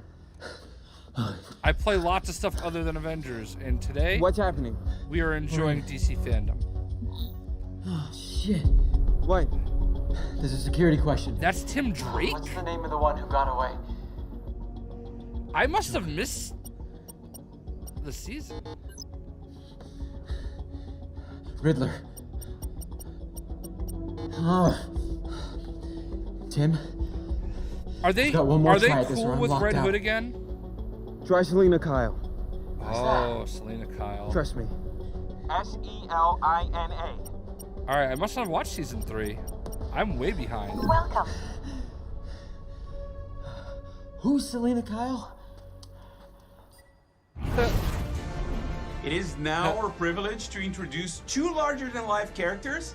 Both have amazing fighting skills, but one has equally impressive biting skills. Yeah. Please welcome Harley Quinn and King Shark. Oh, hello, I ladies, have this on gentlemen, Blu-ray and I theys still haven't and watched it. gays. Fancy meeting you here inside Starro's beehole. Look, we all know why I'm here, okay? To present a little something Yeah, for I agree with season you, 3 Haggis. of my show, which was announced in 1972, and here we are in 2021, and 2 whole generations of animators have been burning the midnight oil on it, and the season is still not finished. And those poor artists died of acute carpal tunnel for nothing. sorry to interrupt. Are you still vamping? Yes. Did you get the season 3 footage from HBO Max? It is currently being uploaded onto the Fandome server. And this is only happening now because the hard drive containing said footage looked like a piece of sushi, and I ate said hard drive. But it's being uploaded? It is. So you passed the hard drive? The hard drive is wireless, and it is very much still inside me. Is it high speed? Oh, my metabolism? Yes, I'm lucky. Oh, look! The producers are telling me it's ready to go. Okay, the moment we've all been waiting for. Thanks, Sam Sizzle reel Johnson. for I Harley appreciate Quinn, that. Season 3 coming to HBO Max. I mean, to be honest with you, Jock, there are a lot of people Roll that are here for something beam else. footage. You seem to be the only one here for Avengers, so which we are not playing right now. now? Let the eat, bang, kill Yeah, I've tour heard. begin. I keep meaning to watch the book. Harley and Ivy are back. Send our regards to whatever tabloid you work for, and tell Ben Affleck I upper Yeah, I don't watch enough of anything, to be honest with you. So I just need to catch up on everything. I am here for revenge. Hell, I am. hey God! To us. We need a new Together superhero at game. last. I feel ya. Partners in crime in every sense of the word.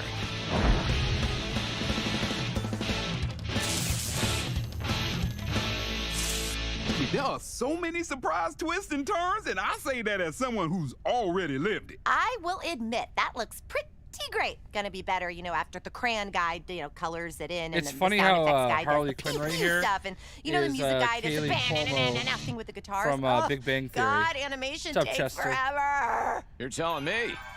I'm sure they'll get around Hype doing something man. cool. The old "Que hombre." Any minute now. Yeah, no, don't worry. You look great. Well, there you have it, folks. Enjoy the rest of Fandome, I guess. And please remember all the cool stuff you saw earlier, and not that. And get ready for more of this soon. That's all I can move right now. Not too shabby. Oh, okay, we're done here.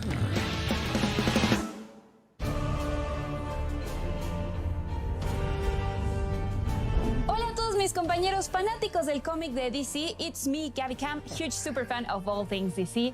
And a big thank you, Harley Quinn and King Shark. Now that we know what is happening with all of the other colorful characters in Gotham City, it is time to check in on the man himself. The 1990s award-winning show Batman the Animated Series was the first introduction to this iconic character for many current Batman fans. Fans were excited that original series creator Bruce Timm will be teaming up with James Tucker and two of the biggest names in television and film, J.J. Abrams and Matt Reeves, to reimagine the series for a new generation. Let's check in with that dynamic group and see what they have planned for Batman Cape Crusader. I'm J.J. Abrams, executive producer of Batman Cape Crusader. I'm Bruce Timm, executive producer of Batman Cape Crusader. Hi, I'm Matt Reeves, executive producer of Batman Caped Crusader. Hi, I'm James Tucker, and I am a co-producer on Batman Cape Crusader. Warner's Animation asked if we would be interested in working with Bruce on a new animated Batman series, and Matt was working on the Batman film, so it just felt like an opportunity to collaborate not just with Bruce, but with one of my best friends on a project that I knew would be incredibly meaningful to all of us. One of my elevator pitch versions of this show is that it's more Batman the Animated Series than Batman the Animated Series. It kind of goes back to the original principles of the show that we originally came up with back in the early 90s. There was certain limitations on what we could do in terms of adult content, in terms of violence and adult themes. And my Jock, idea I is love basically Avengers, to say, but okay, it's literally 1990 everybody here again. is here I get to do what I want to because do the this title time. of the And I video got is JJ DC and Matt Fandom. backing me up. You know, in Bruce's world, in this So, new iteration, you know what I mean? It's just Batman right now. There's not the Justice League. It doesn't No, there exist. There definitely aren't should any be other more superheroes. superheroes. I want it's more. Batman. You're watching this lone figure swimming through the cesspool of Gotham. It's Batman alone. He's Batman. I mean, whether he's wearing the mask or not, he's Batman. And Bruce Wayne is the mask. Bruce Wayne is a phony person. He's a construction that Batman has created to deflect suspicion from his activities. So he's going to be very low-tech initially. You know, as he develops as a character, we'll start introducing those gadgets. And, the audience can see how he developed the Batmobile using different prototypes. That's part of the fun of this series is we're finding him discovering these things that most other Batman series, they already were there. it really is an incredibly complex psychological story about someone who, in a way, needs to be redeemed, and that's kind of what at least this first season's about. We've reconfigured some of the roles some of the characters have. We're starting before Batman has earned their trust, and they've earned Batman's trust, so there's nothing assumed. We don't know that Commissioner Gordon will be Batman's ally. The journey of the show is to see how they, eventually grow together and learn to trust or not. Nothing is assumed in this series as far as what we're used to seeing in the world of Batman. What this does is it gives us the opportunity to say, okay, well, the versions of Joker and Catwoman and Penguin, those versions that we did on Batman the Animated Series were really great and iconic. But there's lots of different ways we can take those characters that we hope will be just as iconic and just as powerful. Bruce pitched the concept of Cape Crusader, and he had the Strange Days short that was done for Batman's 75th anniversary. That was very old school film noir look. It was in black and white. And I think that's what really closed the deal on the pitch, because looking at that, they could see exactly what the show was going to look like. But just so it's clear, the show won't be in black and white unless I can talk Bruce into doing a special episode. This new iteration is very much born of a noir sensibility. Definitely heavy on the German expressionism / film noir kind of styling, set in a kind of timeless 40s world. If anything, we're probably going to lean into that even more in terms of authentic clothes and hairstyles and hats and vehicles and architecture. The way we deal with the characters is going to be quite a bit more modern in terms of inclusivity, representation, things like that. Cape Crusader is something that, I feel honored to get to be part of the creative conversations, to get to help and support along with Matt, Can't wait for Young not just the Justice. vision for how they want to do it, but even in I using bought new the Young technologies, Justice the opportunity game to take advantage on Xbox of 360. literally techniques that didn't Hoping it was exist backwards back compatible, 'cause I when never Bruce was played doing it, the animated series. but it was It's an honor, and I'm thrilled to be able to work on this. But to be honest with you, the most exciting part is I can't wait to see how it turns out. I can't wait to see all of this come together. I'm a fan, and I just want to see what Bruce does.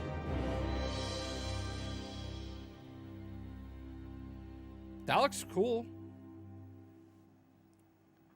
Even though it's still early Man, days, I'm that ready all for this sounds to be amazing. over, Batman to be Cape honest with Crusader you. will I'm, air like, on Cartoon Network and wearing HBO out. Max. We I are, seriously can't wait for this one either. almost There's 3 so much hours talent in. behind this series. So there's only, and speaking another of 45 talent, minutes let's to go. take a look at your amazing Gotham-inspired art.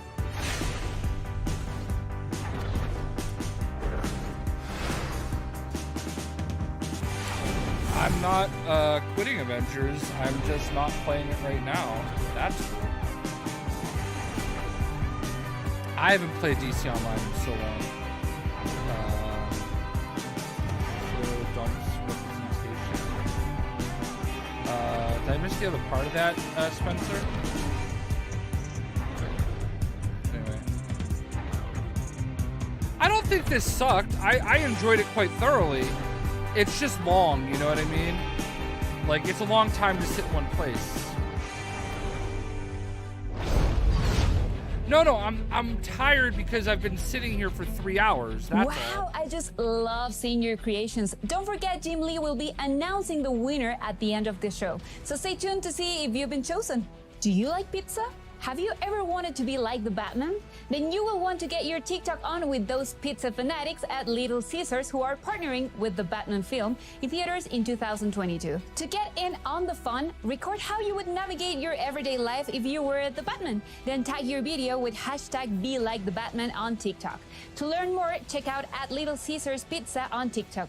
We won't keep you in the dark. And here's something else to be excited about. A new DC mobile game announcement from Ludia. Looks like the most iconic DC superheroes and supervillains are going to be featured in a puzzle RPG. Mobile gamers, get your fingers ready for DC heroes and villains. You had me until mobile. All right, but let's see what this is. It's a new game, but it's the mobile. Interesting thing about power is not whether it's used Oh, it for looks good cool. or evil, She looks dope. nor is it that even the Oh, she looks greatest dope. power can be lost in an instant. Oh, it's a puzzle game? It's Was what I we not? choose to do I didn't. when I missed that. identities crumble. the line art looks between cool. hero and villain blurs. They want that Marvel Strike Force money, right? And extinction draws near. Live DC Legends. But I don't really play that much either. Enter a crisis where sworn enemies will be forced to unite. Oh wow, Trigon. The fate of the universe is in your hands. I thought they said RPG though. Not puzzle game. Restore the Snyderverse. We have some exciting news for fans of collectibles. Here to tell us about it is legendary comic book artist and founder of McFarlane Toys, Ooh, Todd McFarlane. Todd McFarlane. Hey, thanks, Candace, and I hope you're enjoying yourself, and so are all the fans out there today. I'm here to talk to everybody about McFarlane Toys, my company, and DC Direct. We just started a partnership, but basically I'm going to take all the things that we're good at and continue to do all the things that DC Direct has been doing. So here's a couple of things to look forward to. We're going to continue the Batman Black and White series, which is over 100 different statues already. We're going to do the Harley Quinn Red, White, and Black series. We're going to continue doing the DC Designer series. So look forward to all of that. This is just the beginning right now. One of the early statues we want to announce is the Joker Purple Craze from the artist Greg Capullo, who I think is one of the best in the business. It comes from the pages of the Batman Death of the Family that both Greg and writer Scott Snyder popularized. I've been waiting a long time to finally get to the Batman movie, and it's coming. thought I just heard One RPG. of the things we're going to be doing is a big, tall statue of the Robert Pattinson Batman. Oh, did they not? Based on the concepts and the costume and the reference that was given to us directly from the producers and director, so that we're going to make it as authentic as possible. Take a look at it. It's going to be super cool. I for your played collection. DC Unchained. The like, thing was it I'm in beta looking at some forward to point? the most is I feel like I continuing played it the at some Batman point. Black and White line. It's I'm the down to longest like running no statue line that's been out there in collectible I have like history. almost Number no 100 was based on my artwork, so that was kind of cool. This one is based on Games on artwork my by phone. Mike Mignola. This is from the graphic novel Gotham by Gaslight, written by was Brian cool. Augustine. We've done a couple other Mike Mignolas in the past in that series, and they've been some of the top sellers. So this one is not going to be. Yo, what's up, Omni Striker? Also, big news: we're going to be doing a giveaway on the DC Designer Batman series. This one is going to be It never got based fully on released? the I comic book gotcha. Batman Year 2. Artwork by myself, so I know what it's supposed to look like. And on top of it, I'm going to sign that toy for you. So if you want a chance to win that cool big Batman, head over to I don't want to have DC the Fandom. booster conversation anymore. For a I'm sneak done with peek that at some of the conversation, upcoming collectibles that to are be coming honest. out, including I think the Dwayne Johnson as no Black Copper Adam and a bunch Ninja. of The other Batman cool trailer is probably going to be how they close Still the to show. come, Shazam, Fury of the Gods, and the Batman's new trailer debut.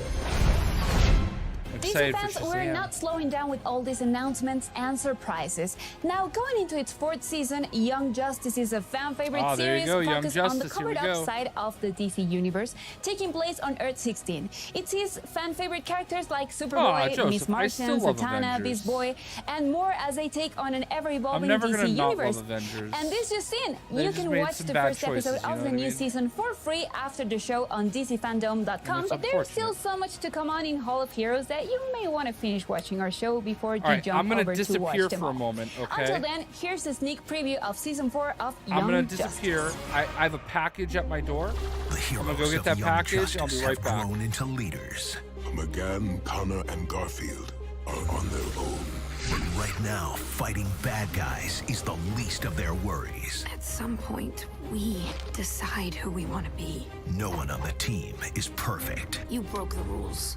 Makes me want to break some rules too. And sometimes, being a superhero isn't so super at all. There are some things you just can never prepare for, and some things you can never get over. What do we do? Pull your energies into me. The heroes you love always fight for what's right. Surrender or die.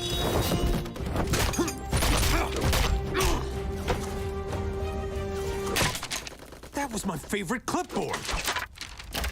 This season, they'll fight for something more. No more angst! No more meddling! You'll all die today! And the choices they make We decide who we want to be. Man, for a minute, I thought I lost you too. will alter the DC Universe forever. Young Justice Phantoms, now streaming. I like it.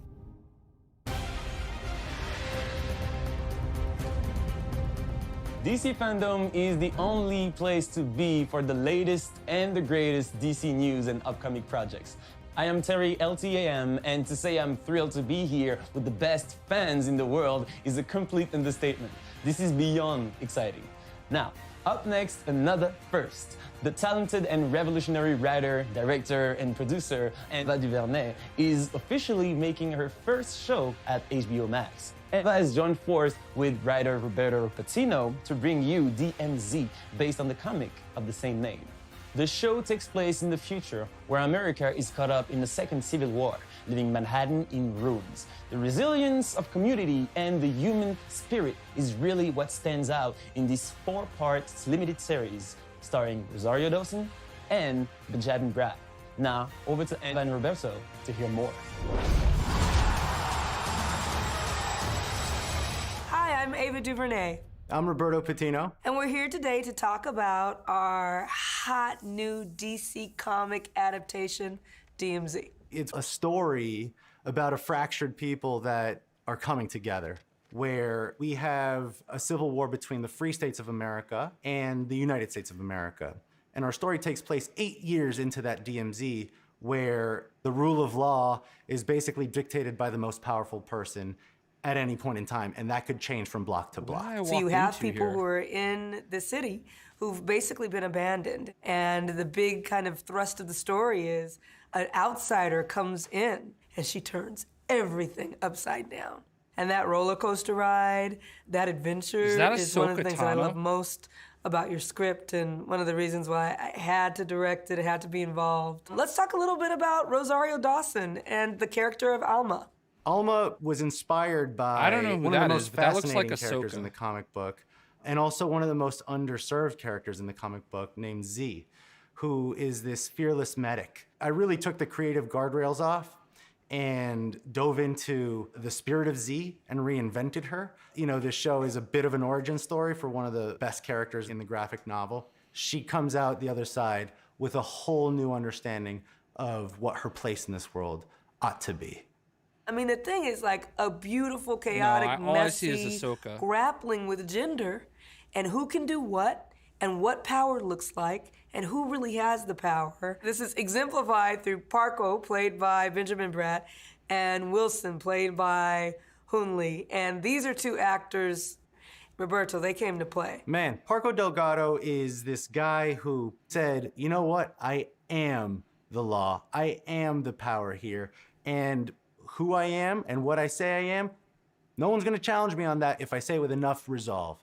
Wilson, on the other hand, is about the opposite side of that, where everybody gets to make truly free choices in the DMZ. They get to decide who they wanna be. And the result of that is this patchwork of gangs and tribes and outfits.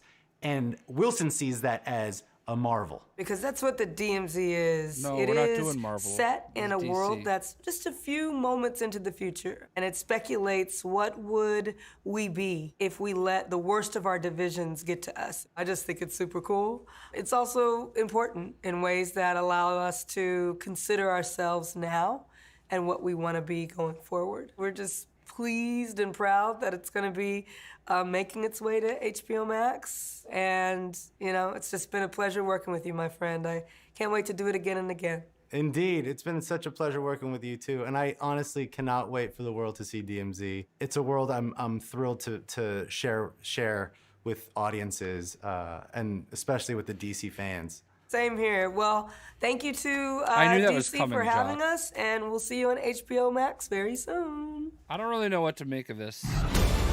When I think of DC, I think of superheroes. You know what I mean? DMZ isn't the only DC project from the brilliant Ava DuVernay. She's also bringing the fans Naomi, inspired by the amazing DC comic of the same name from writers Brian Michael Bendis, David Walker, and artist Jamal Campbell. Naomi stars this incredible actress, Casey Wallfall. Hi, Casey. Great to see you. Hi, Candace. It's so great to be here. Everyone is so jazzed for Naomi, and I am loving the diversity that's become the norm in the DC universe. How does it feel to be a part of the DC family?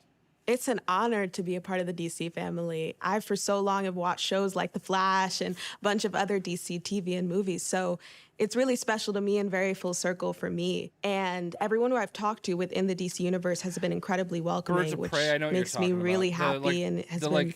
It's been so exciting. I'm really excited for people to see this character that is so special to them within the comics on TV. And since she's so fairly new to the DC universe, there's a lot of room to grow within the character and within the story. And it's something that we haven't seen yet within the DC universe. How did you prepare for the role of a teenage superhero?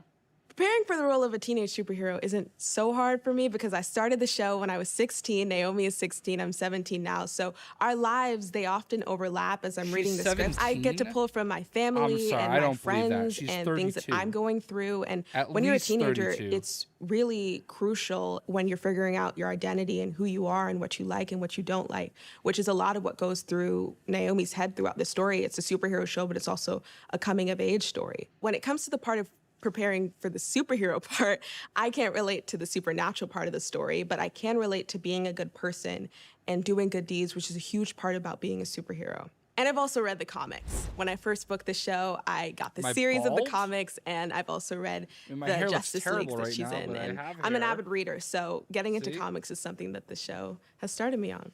What makes Naomi different from the other female superheroes out there? Well, as I said before, she's a fairly new superhero, so there's a lot of room for growth. But honestly, she's a young female Black teenage superhero, which is really special because that's something that we rarely see a character have their own comics and to have on TV. And I think what also sets her apart is her character and her heart. She's incredibly confident.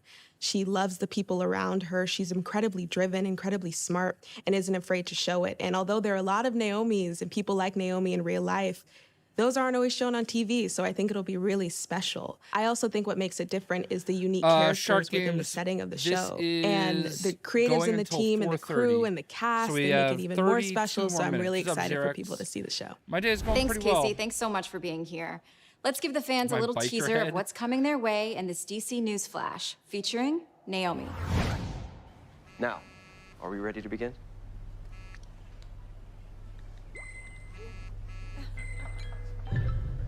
What's going on? Annabelle says there's a stunt happening in the square. Something to do with Superman. I appreciate you saying that, DFG Low. I need this for my site.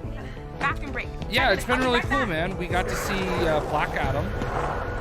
I got to see a little Black Adam. Got to see some new Aquaman. Got to see some Flash.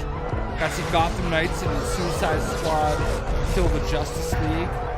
There's lots of really cool stuff. I don't know a lot about Naomi. She's kind of a new hero, but Brian Michael Bendis is involved, and I can't really stand him anymore.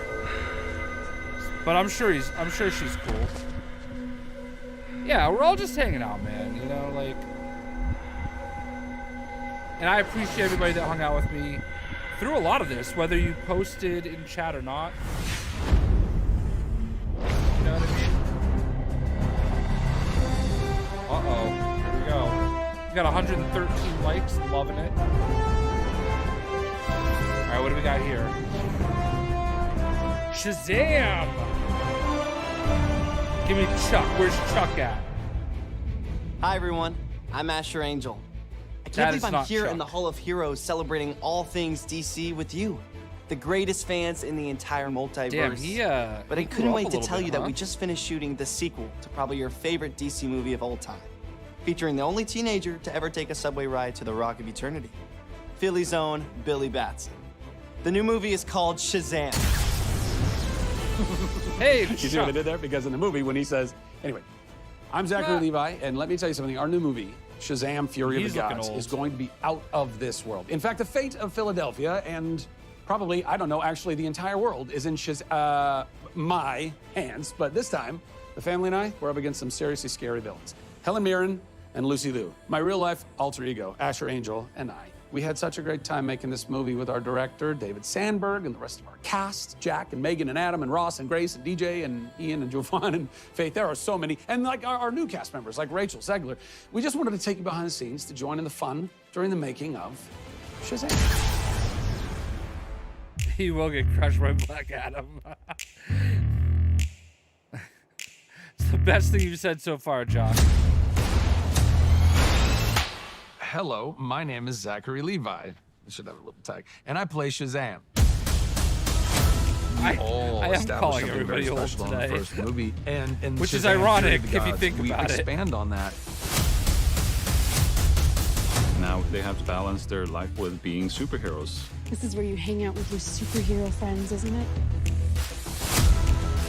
These goddesses come to our world. Our incredible new villains, Lucy Liu and Helen Mirren. She's kick-ass as Calypso. We have mythological creatures. Minotaurs, harpies, and dragons. When I talk about upgrades, we got an upgrade, a huge upgrade in the suit. Bigger action sequences, bigger set pieces.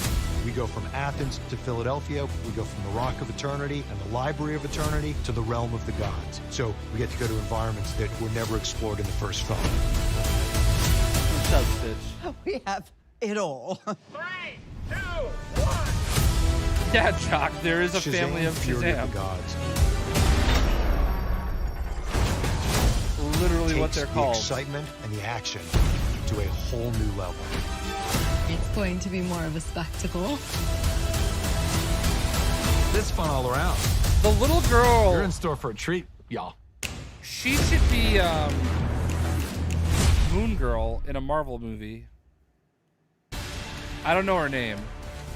You know, it doesn't matter how many siblings times I movie, right? yell the word Shazam, I still can't fly. I also never seem to turn into a superhero. Look pretty cool.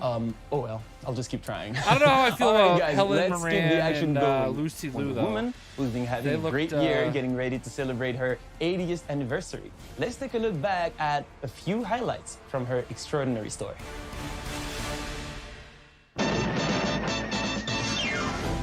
Wonder Woman is one of the original superheroes. She is a universal character.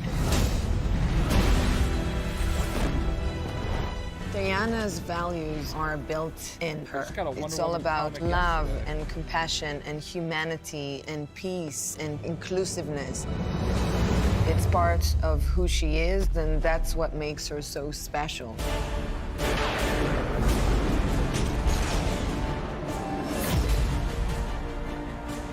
Shall we? She believes in good, and her optimism radiates hope to the world. She's been around because I think she struck a chord at a certain time and then just kind of evolved throughout the ages.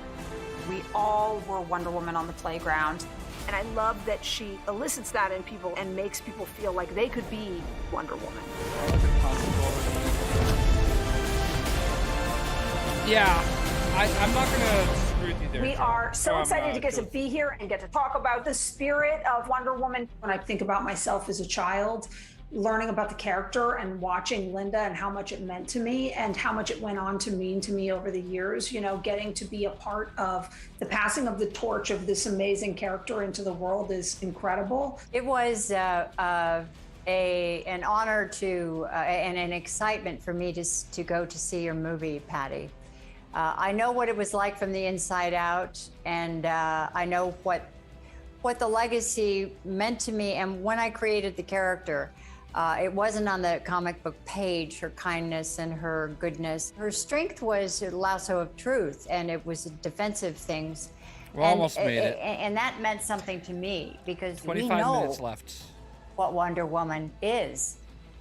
We, not just you and me, but the women out there and the women that have come behind us and with us and through us. And I hope that they can see what that is in their own lives. It gives me She sort does of look good, chills right? talking about it. Beautifully said, She does not look old, It's so really. much more than a comic book character. It is an idea and an essence. And as a matter of fact, I wrote a song for you and for Gal, and based on an original lyric that I had started for my husband. But when I did your movie, I finished writing this song that comes out in October, actually, called Human and Divine.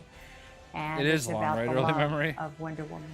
But like, there's a lot of cool love stuff in it. You know what I mean? Because it's incredible, and I'm so excited It's for just it a to long, be heard by the a world. long thing to go through. Here's the interesting thing. I think that Wonder Woman was controversial at the time that she came out. To my deep surprise, She was controversial still when you did it, Linda, because I remember all of the conversation about, were you too beautiful? Were you too kind? Were you too loving? Interesting to me that even when we made the film, cannot wait for Doctor Strange. it was still controversial that she could be all of those things at once. And that to me is the essence of Wonder Woman. I find ourselves to be in such a lucky place in time right now as it relates to Wonder Woman, because I actually think she is the most relevant superhero of our times, because at this moment, I think values are incredibly important, and the values of being capable of You've been here like the whole time, bro, so and it had to be kind of cool, to be right? a superhero of love, compassion, kindness, goodness, patience. Do you know about the YouTubers, the real rejects? You know, all of these I'm not things, familiar and be with willing them. to fight, even physically, to stand up The for hot those woman who things also is made what an appearance matters in right now. Fortnite. It is certainly not my invention. What haven't we seen yet? Batman. yours, but They're gonna close with the Batman. It We know feels that, like right? I'm a part of something. And I'm that ready to we not take be on to sitting the though, next because like my generation leg of is like fans. killing me. And that is my hope for the future, certainly, and your hope for the future. What you, in Wonder Woman 3, which I can't wait to hear you Wonder Woman 3 come out with any. You can't wait to hear me not talk about. Can't wait to hear you not. Yeah, thanks, Patrick. I'm glad you're here too, right? Talk about, What's up, oh Bill? my God, not talk about. Oh, but it's coming, everyone. Wonder Woman 3 is coming, and even if I did know, you'd have to Yeah, they kill did. me They actually showed a clip from the Flash. to have me talk about it, but I don't. Thank you. No, we're super excited about Wonder Woman 3. And, I love the first Wonder Woman. Gal The is second one who's was so bummed not to be here, who's the busiest person in the world with now three little kids and shooting. So she was so bummed not to be able to be here, but we are all three very excited kids? Holy cow, about some that's exciting crazy. things coming up with Wonder Woman 3. Pretty cool. Who would have thought in my life, at this time in my life, that this gift would just present itself to me? And that's Can I so call cool. And that's what Blitzwinger? I'm hoping for all of the I don't fans know what of he's Wonder doing. Woman and all of the fans to know that your life is full of surprises. And the Wonder Woman in you is alive and well.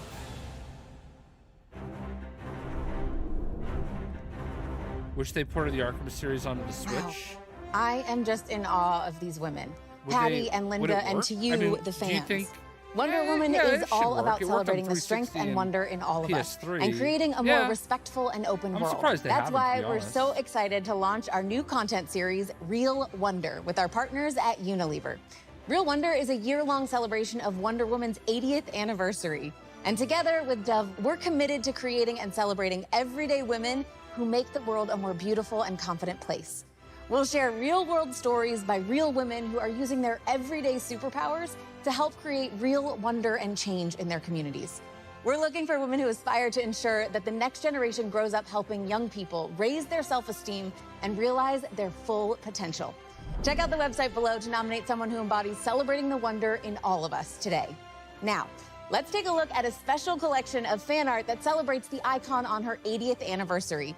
Here are just some of the truly wonderful creations sent in by the fans of the original, the most genuine, the pop culture icon that is Wonder Woman.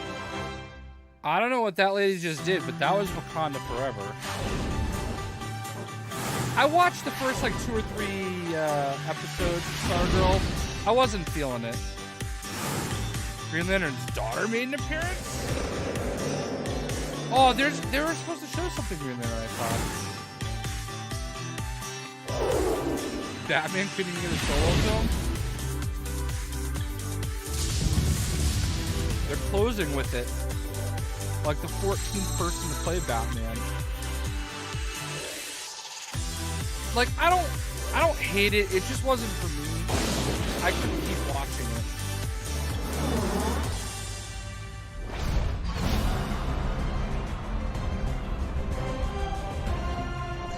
I am always in awe of your amazing works of art. We asked members of our DC family why Wonder Woman has been such an 19 important minutes icon left. for 80 years and what wonder means to them. Let's take a look.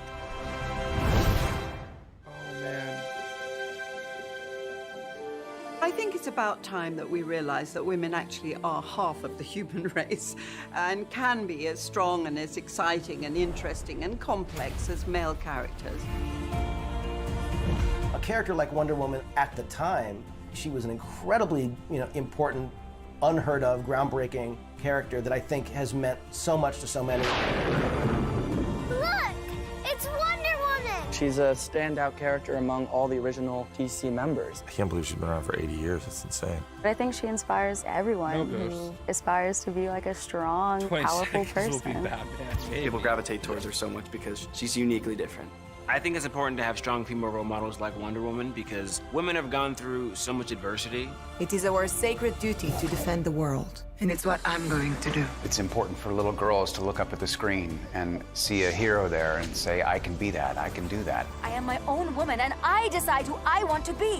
The inspiration that comes from seeing this super strong, super smart, elegant heroine that stands on her own. It gives them someone to look up to, even if it's just in their imagination. Wonder Woman is an amazing character. Anybody can look up to her, regardless of status. Of course, Wonder Woman's really important to be a role model for women and young That women, dude was but also supposed to for be younger He-Man. men. It gives you like In a a Masters of chance the to Universe believe live that you action can actually be I don't see it. Wonder Woman, that you can reach a capacity of your dreams, I suppose. I would say Wonder inspires a sense of awe.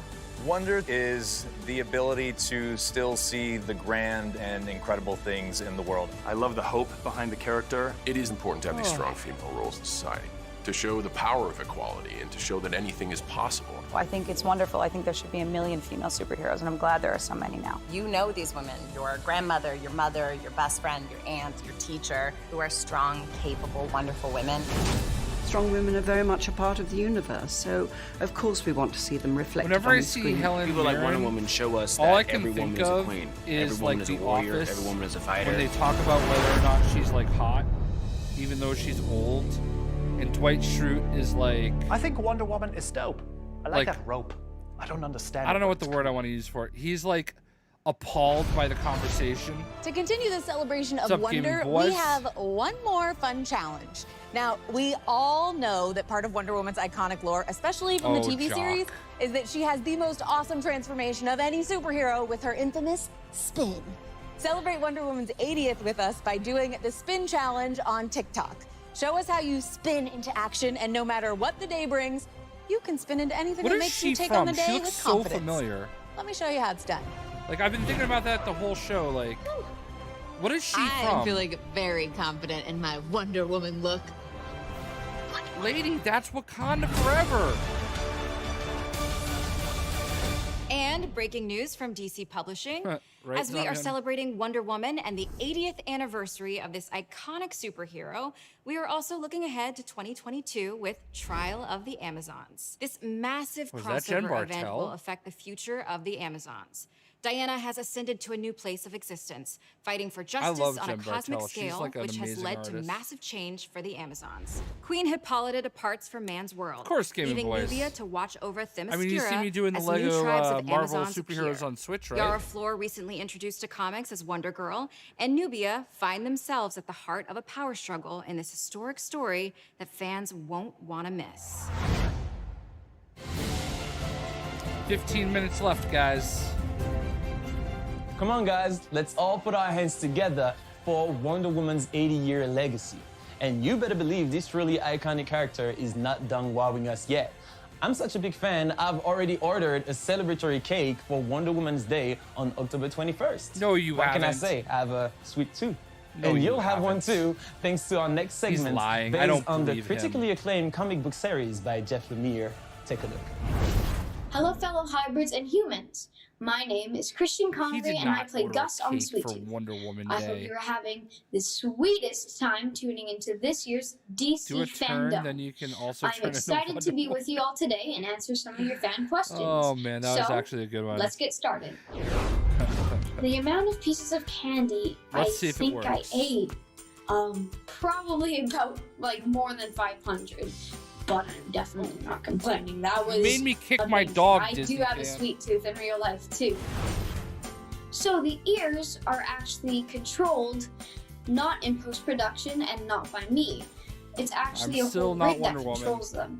So it starts by me putting on a skull cap, which holds the wig and damn, the she looks good. antlers, but the ears are actually connected to that skull cap, and the ears have wires that run down my neck and onto a pouch My on dog the is back like that's laying strapped at my onto feet, me. and you made me And then kick there's him. a puppeteer, and me and him work together to remote control the ears and think of cool ideas that we could do during the scene to really make Gus come alive. That was the most awkward spin Are ever. your ears soft?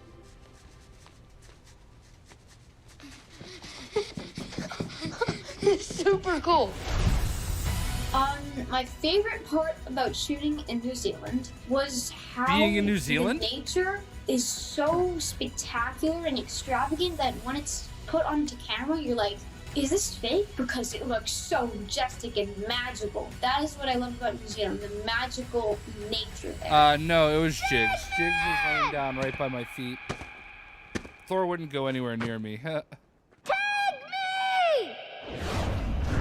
I love basically all DC characters. I love all the classics, like, for example, Superman and The Flash, but I gotta give it to Sweet Tooth because I am Gus, and Gus is in Sweet Tooth, and Sweet Tooth is the DC comic book, so it's pretty cool getting to bring a DC comic book to life and being one of the characters in it. I indeed read the comics before starting Sweet Tooth, and I loved Jeff Lemire's writing techniques and like how he really brought it alive off the page. It's so amazing, the comic books, and it really helped me get a jump start with Gus. What's in Colorado? My mama. Well, I know that I'm itching to find out what happens next, but I really hope that Bobby's okay because he's the cutest thing in the world, right? Well, and of course all the other hybrids. But you'll just have to wait and watch season 2 to find out. I absolutely love how much you guys enjoy Sweet Tooth and cannot wait for you to see what we have in store next. Get ready for more banter, hybrids, and candy to last you a lifetime, or at least to cure your Sweet Tooth. See you soon for Sweet Tooth Season 2! And now that we've satisfied your sweet tooth, there's a sweet deal waiting for you over in the DC shop. It's our final exclusive drop of the day. This is the one that you've been waiting for. That's right, it is time to scoop up some brand new Batman merchandise, and it's happening now at shop.dccomics.com. Take a look.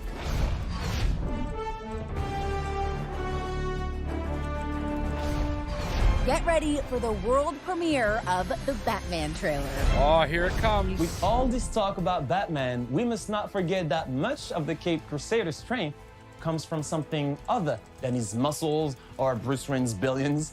Alfred Pennyworth has always been a huge source of support as both Batman's butler and father figure. Pennyworth, the DC origin series, answers just that, as it follows a young Alfred Pennyworth who goes to work with billionaire Thomas Wayne in 1960s London. Let's take a closer look in this DC Spotlight. I forgot this was a thing. Hello, DC Fandom. We've had so much fun making Pennyworth over the past 2 seasons, and we just wanted to thank you all so much for your support. On a personal note, it's been a dream for me to play this character, and I really will never forget it, so thank you so much. Whoa. It sounds like you're saying goodbye when actually we've got some really exciting news to share, haven't we? So why don't you... That is true. I will. As you can see, we're on set, and we are officially in production for Season 3 of Pennyworth, which is now a Max original series on HBO Max. That's right, and you'll be able to catch up on the first 2 seasons of Pennyworth on HBO Max early 2022, and the all-new Season 3 will premiere there later that same year. We really can't thank you enough I for your didn't love know and that support, and it's because of you, Thomas the fans, Wayne was so that we British. are back, That and was we an can't awful wait for you British to see what we accent, have in I'm sorry. store. Season 3 will dive in deep I'm on just the lives ready- of Alfred, I'm ready Martha, to, like, Thomas, Bet Sykes, go do some Lucius other Fox, things. and all the other Pennyworth characters. I know, as right? we find out more about We their all- involvement we're all in there, the Joseph. evolution We're of all the there, Batman bro. canon. I'm it's a there 5-year with you. time I've jump. enjoyed this All show right, that's immensely. a bit of a spoiler. But 3.5 hours of sitting here Well, let's waiting just for say the that there's Batman lots of trailer has been exciting hard. things happening on Pennyworth Season 3. Yeah, I'm the new And Batman. we can't wait for you to see. It's going to be a fun and revealing ride ahead. We and everyone here at Pennyworth are so happy to be back. and we'll see I you love very it that soon everybody on my Discord. If you're not in my Discord, by the way, you should be. Link is in the description below. But I love it that everybody's having conversation on Discord right now.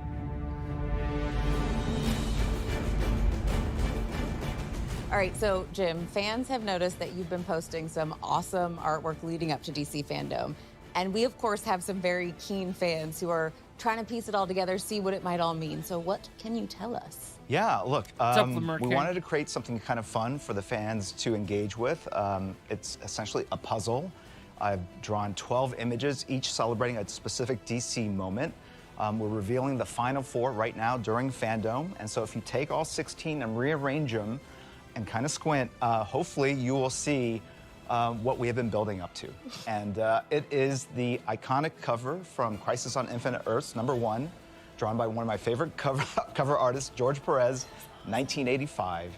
And yeah, it's a fantastic piece of work, and that is what this mosaic approximates. Is squinting an official instruction or rule to figuring out how this all comes together? Absolutely, because look, I wanted to make it hard enough so that people didn't immediately recognize what the cover was.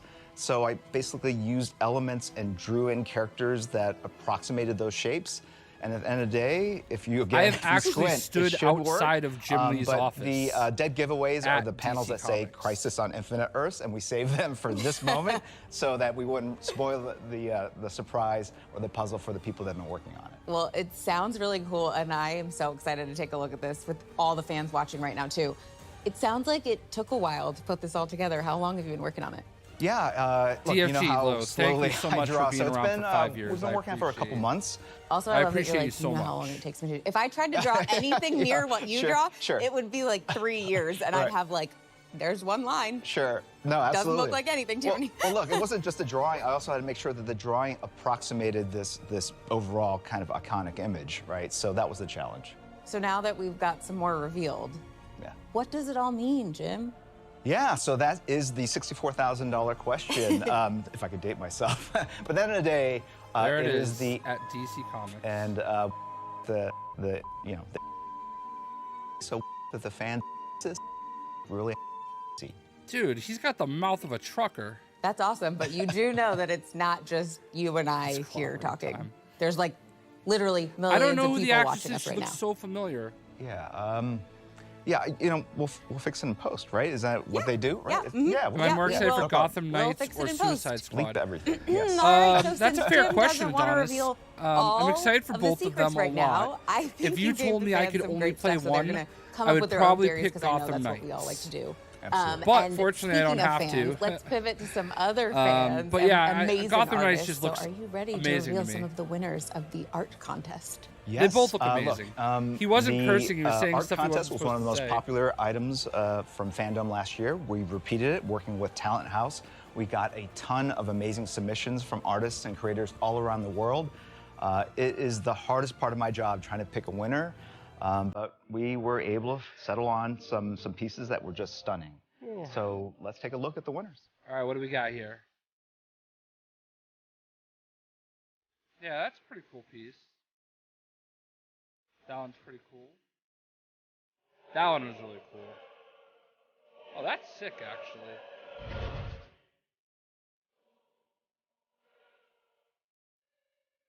That's cool. Dope. Dope. Oh, that's so cool. I took I a love walk Baby around Batman. the Hall I of love Heroes and found a secret passageway, and I'm literally waited in all the this Batcave, time, Jock, guys. Now, for the if last you're a 5 DC minutes? superfan, and I know you are, then the mere mention of the Batman gives you chills up and down your spine. And I know you can't tell, but right now I'm doing backflips on the inside. I don't Bat do fans fan art, like man. myself have been waiting impatiently for this one. So without further delay, let's check in with Matt Reeves, Robert Pattinson, and Zoe Kravitz for a look inside the production of this Finally. much anticipated film. Here we go.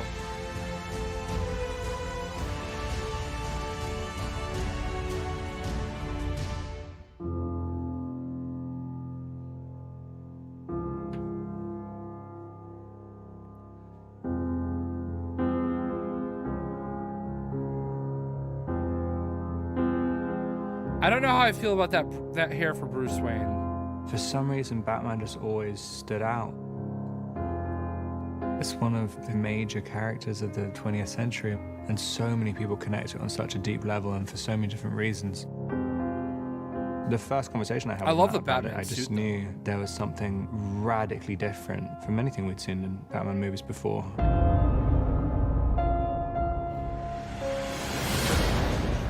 I'm Batman. I felt that we'd seen lots of origin stories. We'd seen things go further and further into fantasy. And I thought, well, one place we haven't been is grounding it the way that Year One does, to come right in to a young Batman, not be an origin tale, but refer to his origins and shake into his core. Right from the beginning, there's a desperation to it. He's really working out this rage. All the fights seem very personal. What's so wonderful about this world is the exploration of the gray area. Catwoman really wants to fight for those who don't have someone else to fight for them. And that's where Batman and her really connect. He wants to inflict his kind of justice.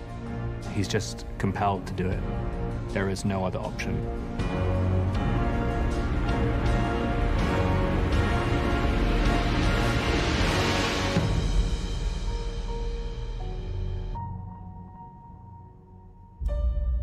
Hey guys, so you just saw a little look of us behind the scenes, and it feels like that was forever ago, which is really strange. And actually, as we're finishing the movie now, kind of really emotional for me to see you guys, especially after everything that's happened, and to see you now again. I feel like I've been watching your faces every day in editorial, but now to actually see you guys is really, really great. And I gotta say, it was an amazing time making the movie with you guys, and it's really cool to see you now. Oh, and it's so exciting to see like these little snippets of the film, you know, after, for us, being able to step away for a while. I know you've been in it the whole time, but every time I see just a little bit, it's so exciting. If you can see the progression, it kind of seems like it's getting why couldn't you have that here? Bigger and kind of scary. Yeah. There was just something very special and magical about the way you guys played off of each other right from the beginning. And so I just knew right away, I was like going, wow, there's just a really neat, like I know you guys are friends, and so there was a great chemistry right from the beginning that I felt like there was a connection, which you naturally had. And I feel like when we were filming, obviously that came out more and more. I mean, do you guys remember when we were doing that crazy, I added a too. Sort of, I guess, screen test, I guess you would call it, you know, when you guys got together for the first time? I definitely remember, because that was basically my audition. I don't think that was the trailer, right? that was just a Rob clip. was already cast, and that was my audition, and I was really nervous, and I remember you gave me like a the hardest part of the audition, to be honest, was the helmet. They were like, here's this helmet, you know, and you have to like walk out, and then you take the helmet off and you do the scene. Right? But it's like sometimes really hard to look like cool when you're taking off like you get stuck. And I was like, this is how I lose the part. I lose the part because I can't take off a helmet. And it was just the opposite. Do you remember your first day, Rob, when you were wearing one of the actual bat suits? When Rob and I first got together, like we'd had all those conversations, and then just by virtue of what it is, it's Batman. This feels like, well, Rob. We always do like a screen test, which is so like, you know, kind of the same thing you guys did. Rob did first by himself and literally was wearing, I believe, Val Kilmer's bat suit. Oh, yeah. wow. Which, by the way, like the moment you put it on, like that was kind of a crazy moment.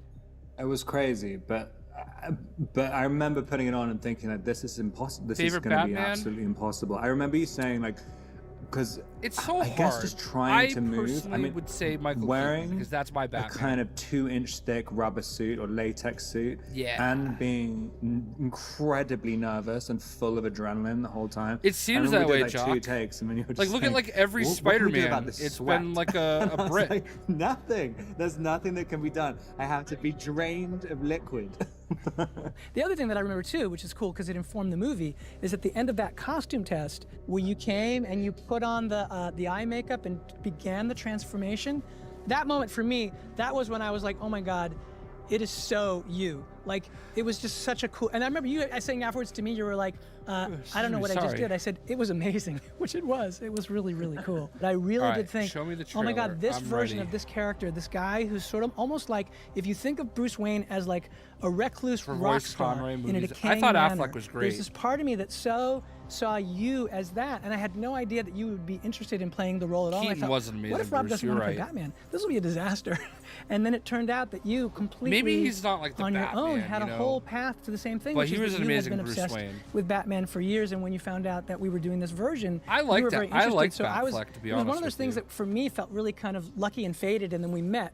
I really felt that connection with you where I felt like, oh, we're going to be able to find something new with this guy and do something really special. But for me, you were always that version of what I saw in the page, and that was about trying to create a new version of Bruce. He doesn't have as much control over his personality. Like the delineation between when he's Batman and when he's Bruce is not so clear. I mean, in other kind of iterations of it, you know, he really knows what he's doing when he's putting on the cowl, and I kind of really like this idea. It's a little bit out of control. He hasn't completely defined what Batman is. I mean, it's kind of, he gets lost in it whenever he's putting it on every night, and it's kind of, you're basically, he's not sleeping, and he's, you know, becoming this quite sort of odd creature. Like just finding the right, literally how to move as Batman, how to talk as Batman. I mean, that was what was fun for me even when you guys first met up. I was like going, oh, so this is the rhythm of what it'll be like when you guys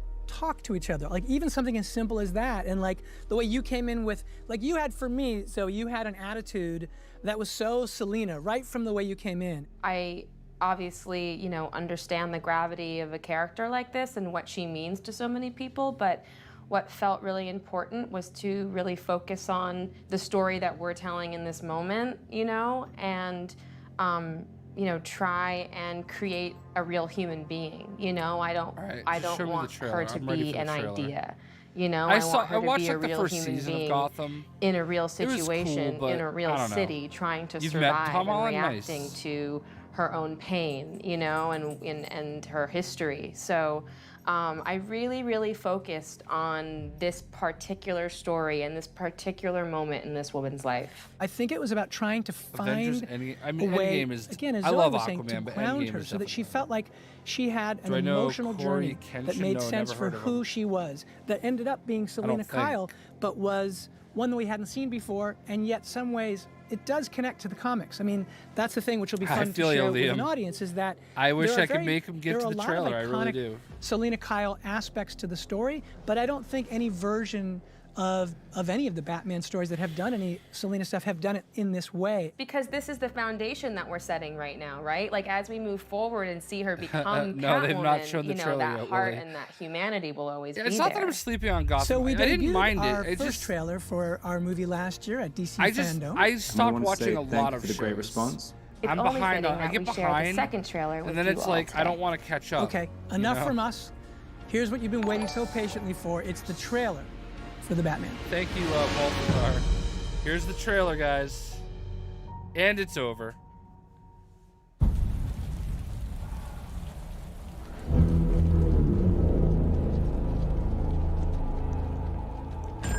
Police! Hands up! Stay still! Get out of here!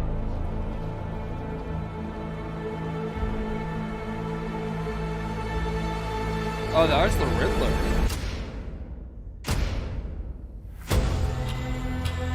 Fear is a tool. But when that light hits the sky, it's not just a call. It's a warning. Batman voice is good. That was sick. I've been trying to reach you. Find the gun! This is about a king. Where is she? I can take care of myself. I don't like Catwoman with that If this short hair. continues, it won't be long before you've nothing left. I don't care what happens to me. It's only gonna get worse for you.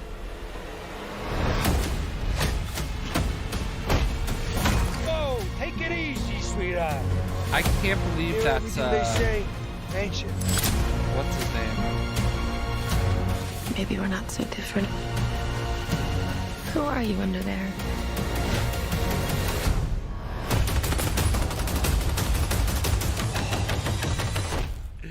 I'm vengeance. Not sure how I feel about the Batmobile. What's black and blue and dead all over? You. Dick. I got you! I got you!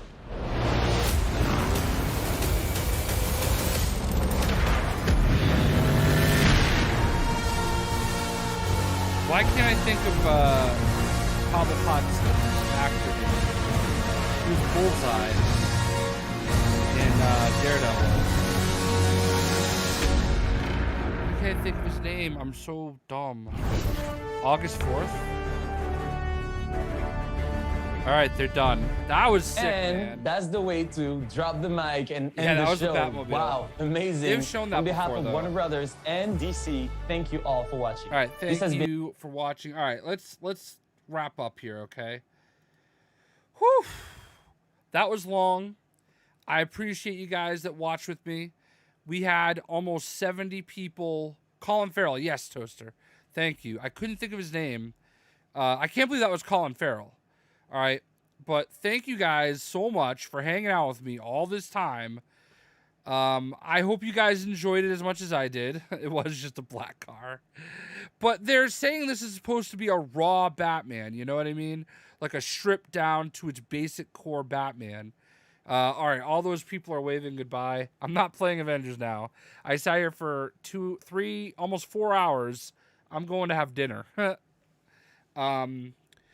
But yeah, man, that was awesome. What did you guys think of the trailer? I thought it looked awesome. It was cool. Thank you, Joseph. That's about the best compliment I could get. This was whatever, but you made it watchable, so thanks for doing the stream. I love it. I appreciate that so much. But yeah, man, LOL, imagine if they had a crazy surprise announcement at the end. I mean, I still have it on my screen, but they're doing a recap. I mean, if you really want to go back to it, it looks like it's just a recap of everything. But Willie has me scared, so we're going to sit around for a minute. We're going to sit around for a minute. Just a little bit of everything. Oh, look, it's a Justice 3 announcement. Appreciate that, Wolf Games. What's up, Zardy? Thank you. But yeah, man, thank you guys for hanging out with me this whole time. Thank you. Thank you, you know, man, because it's a long time and there was a lot of people here. So, and I think that's it. Yep, that's it. The rolling credits. All right. I'm ready to go. Peace.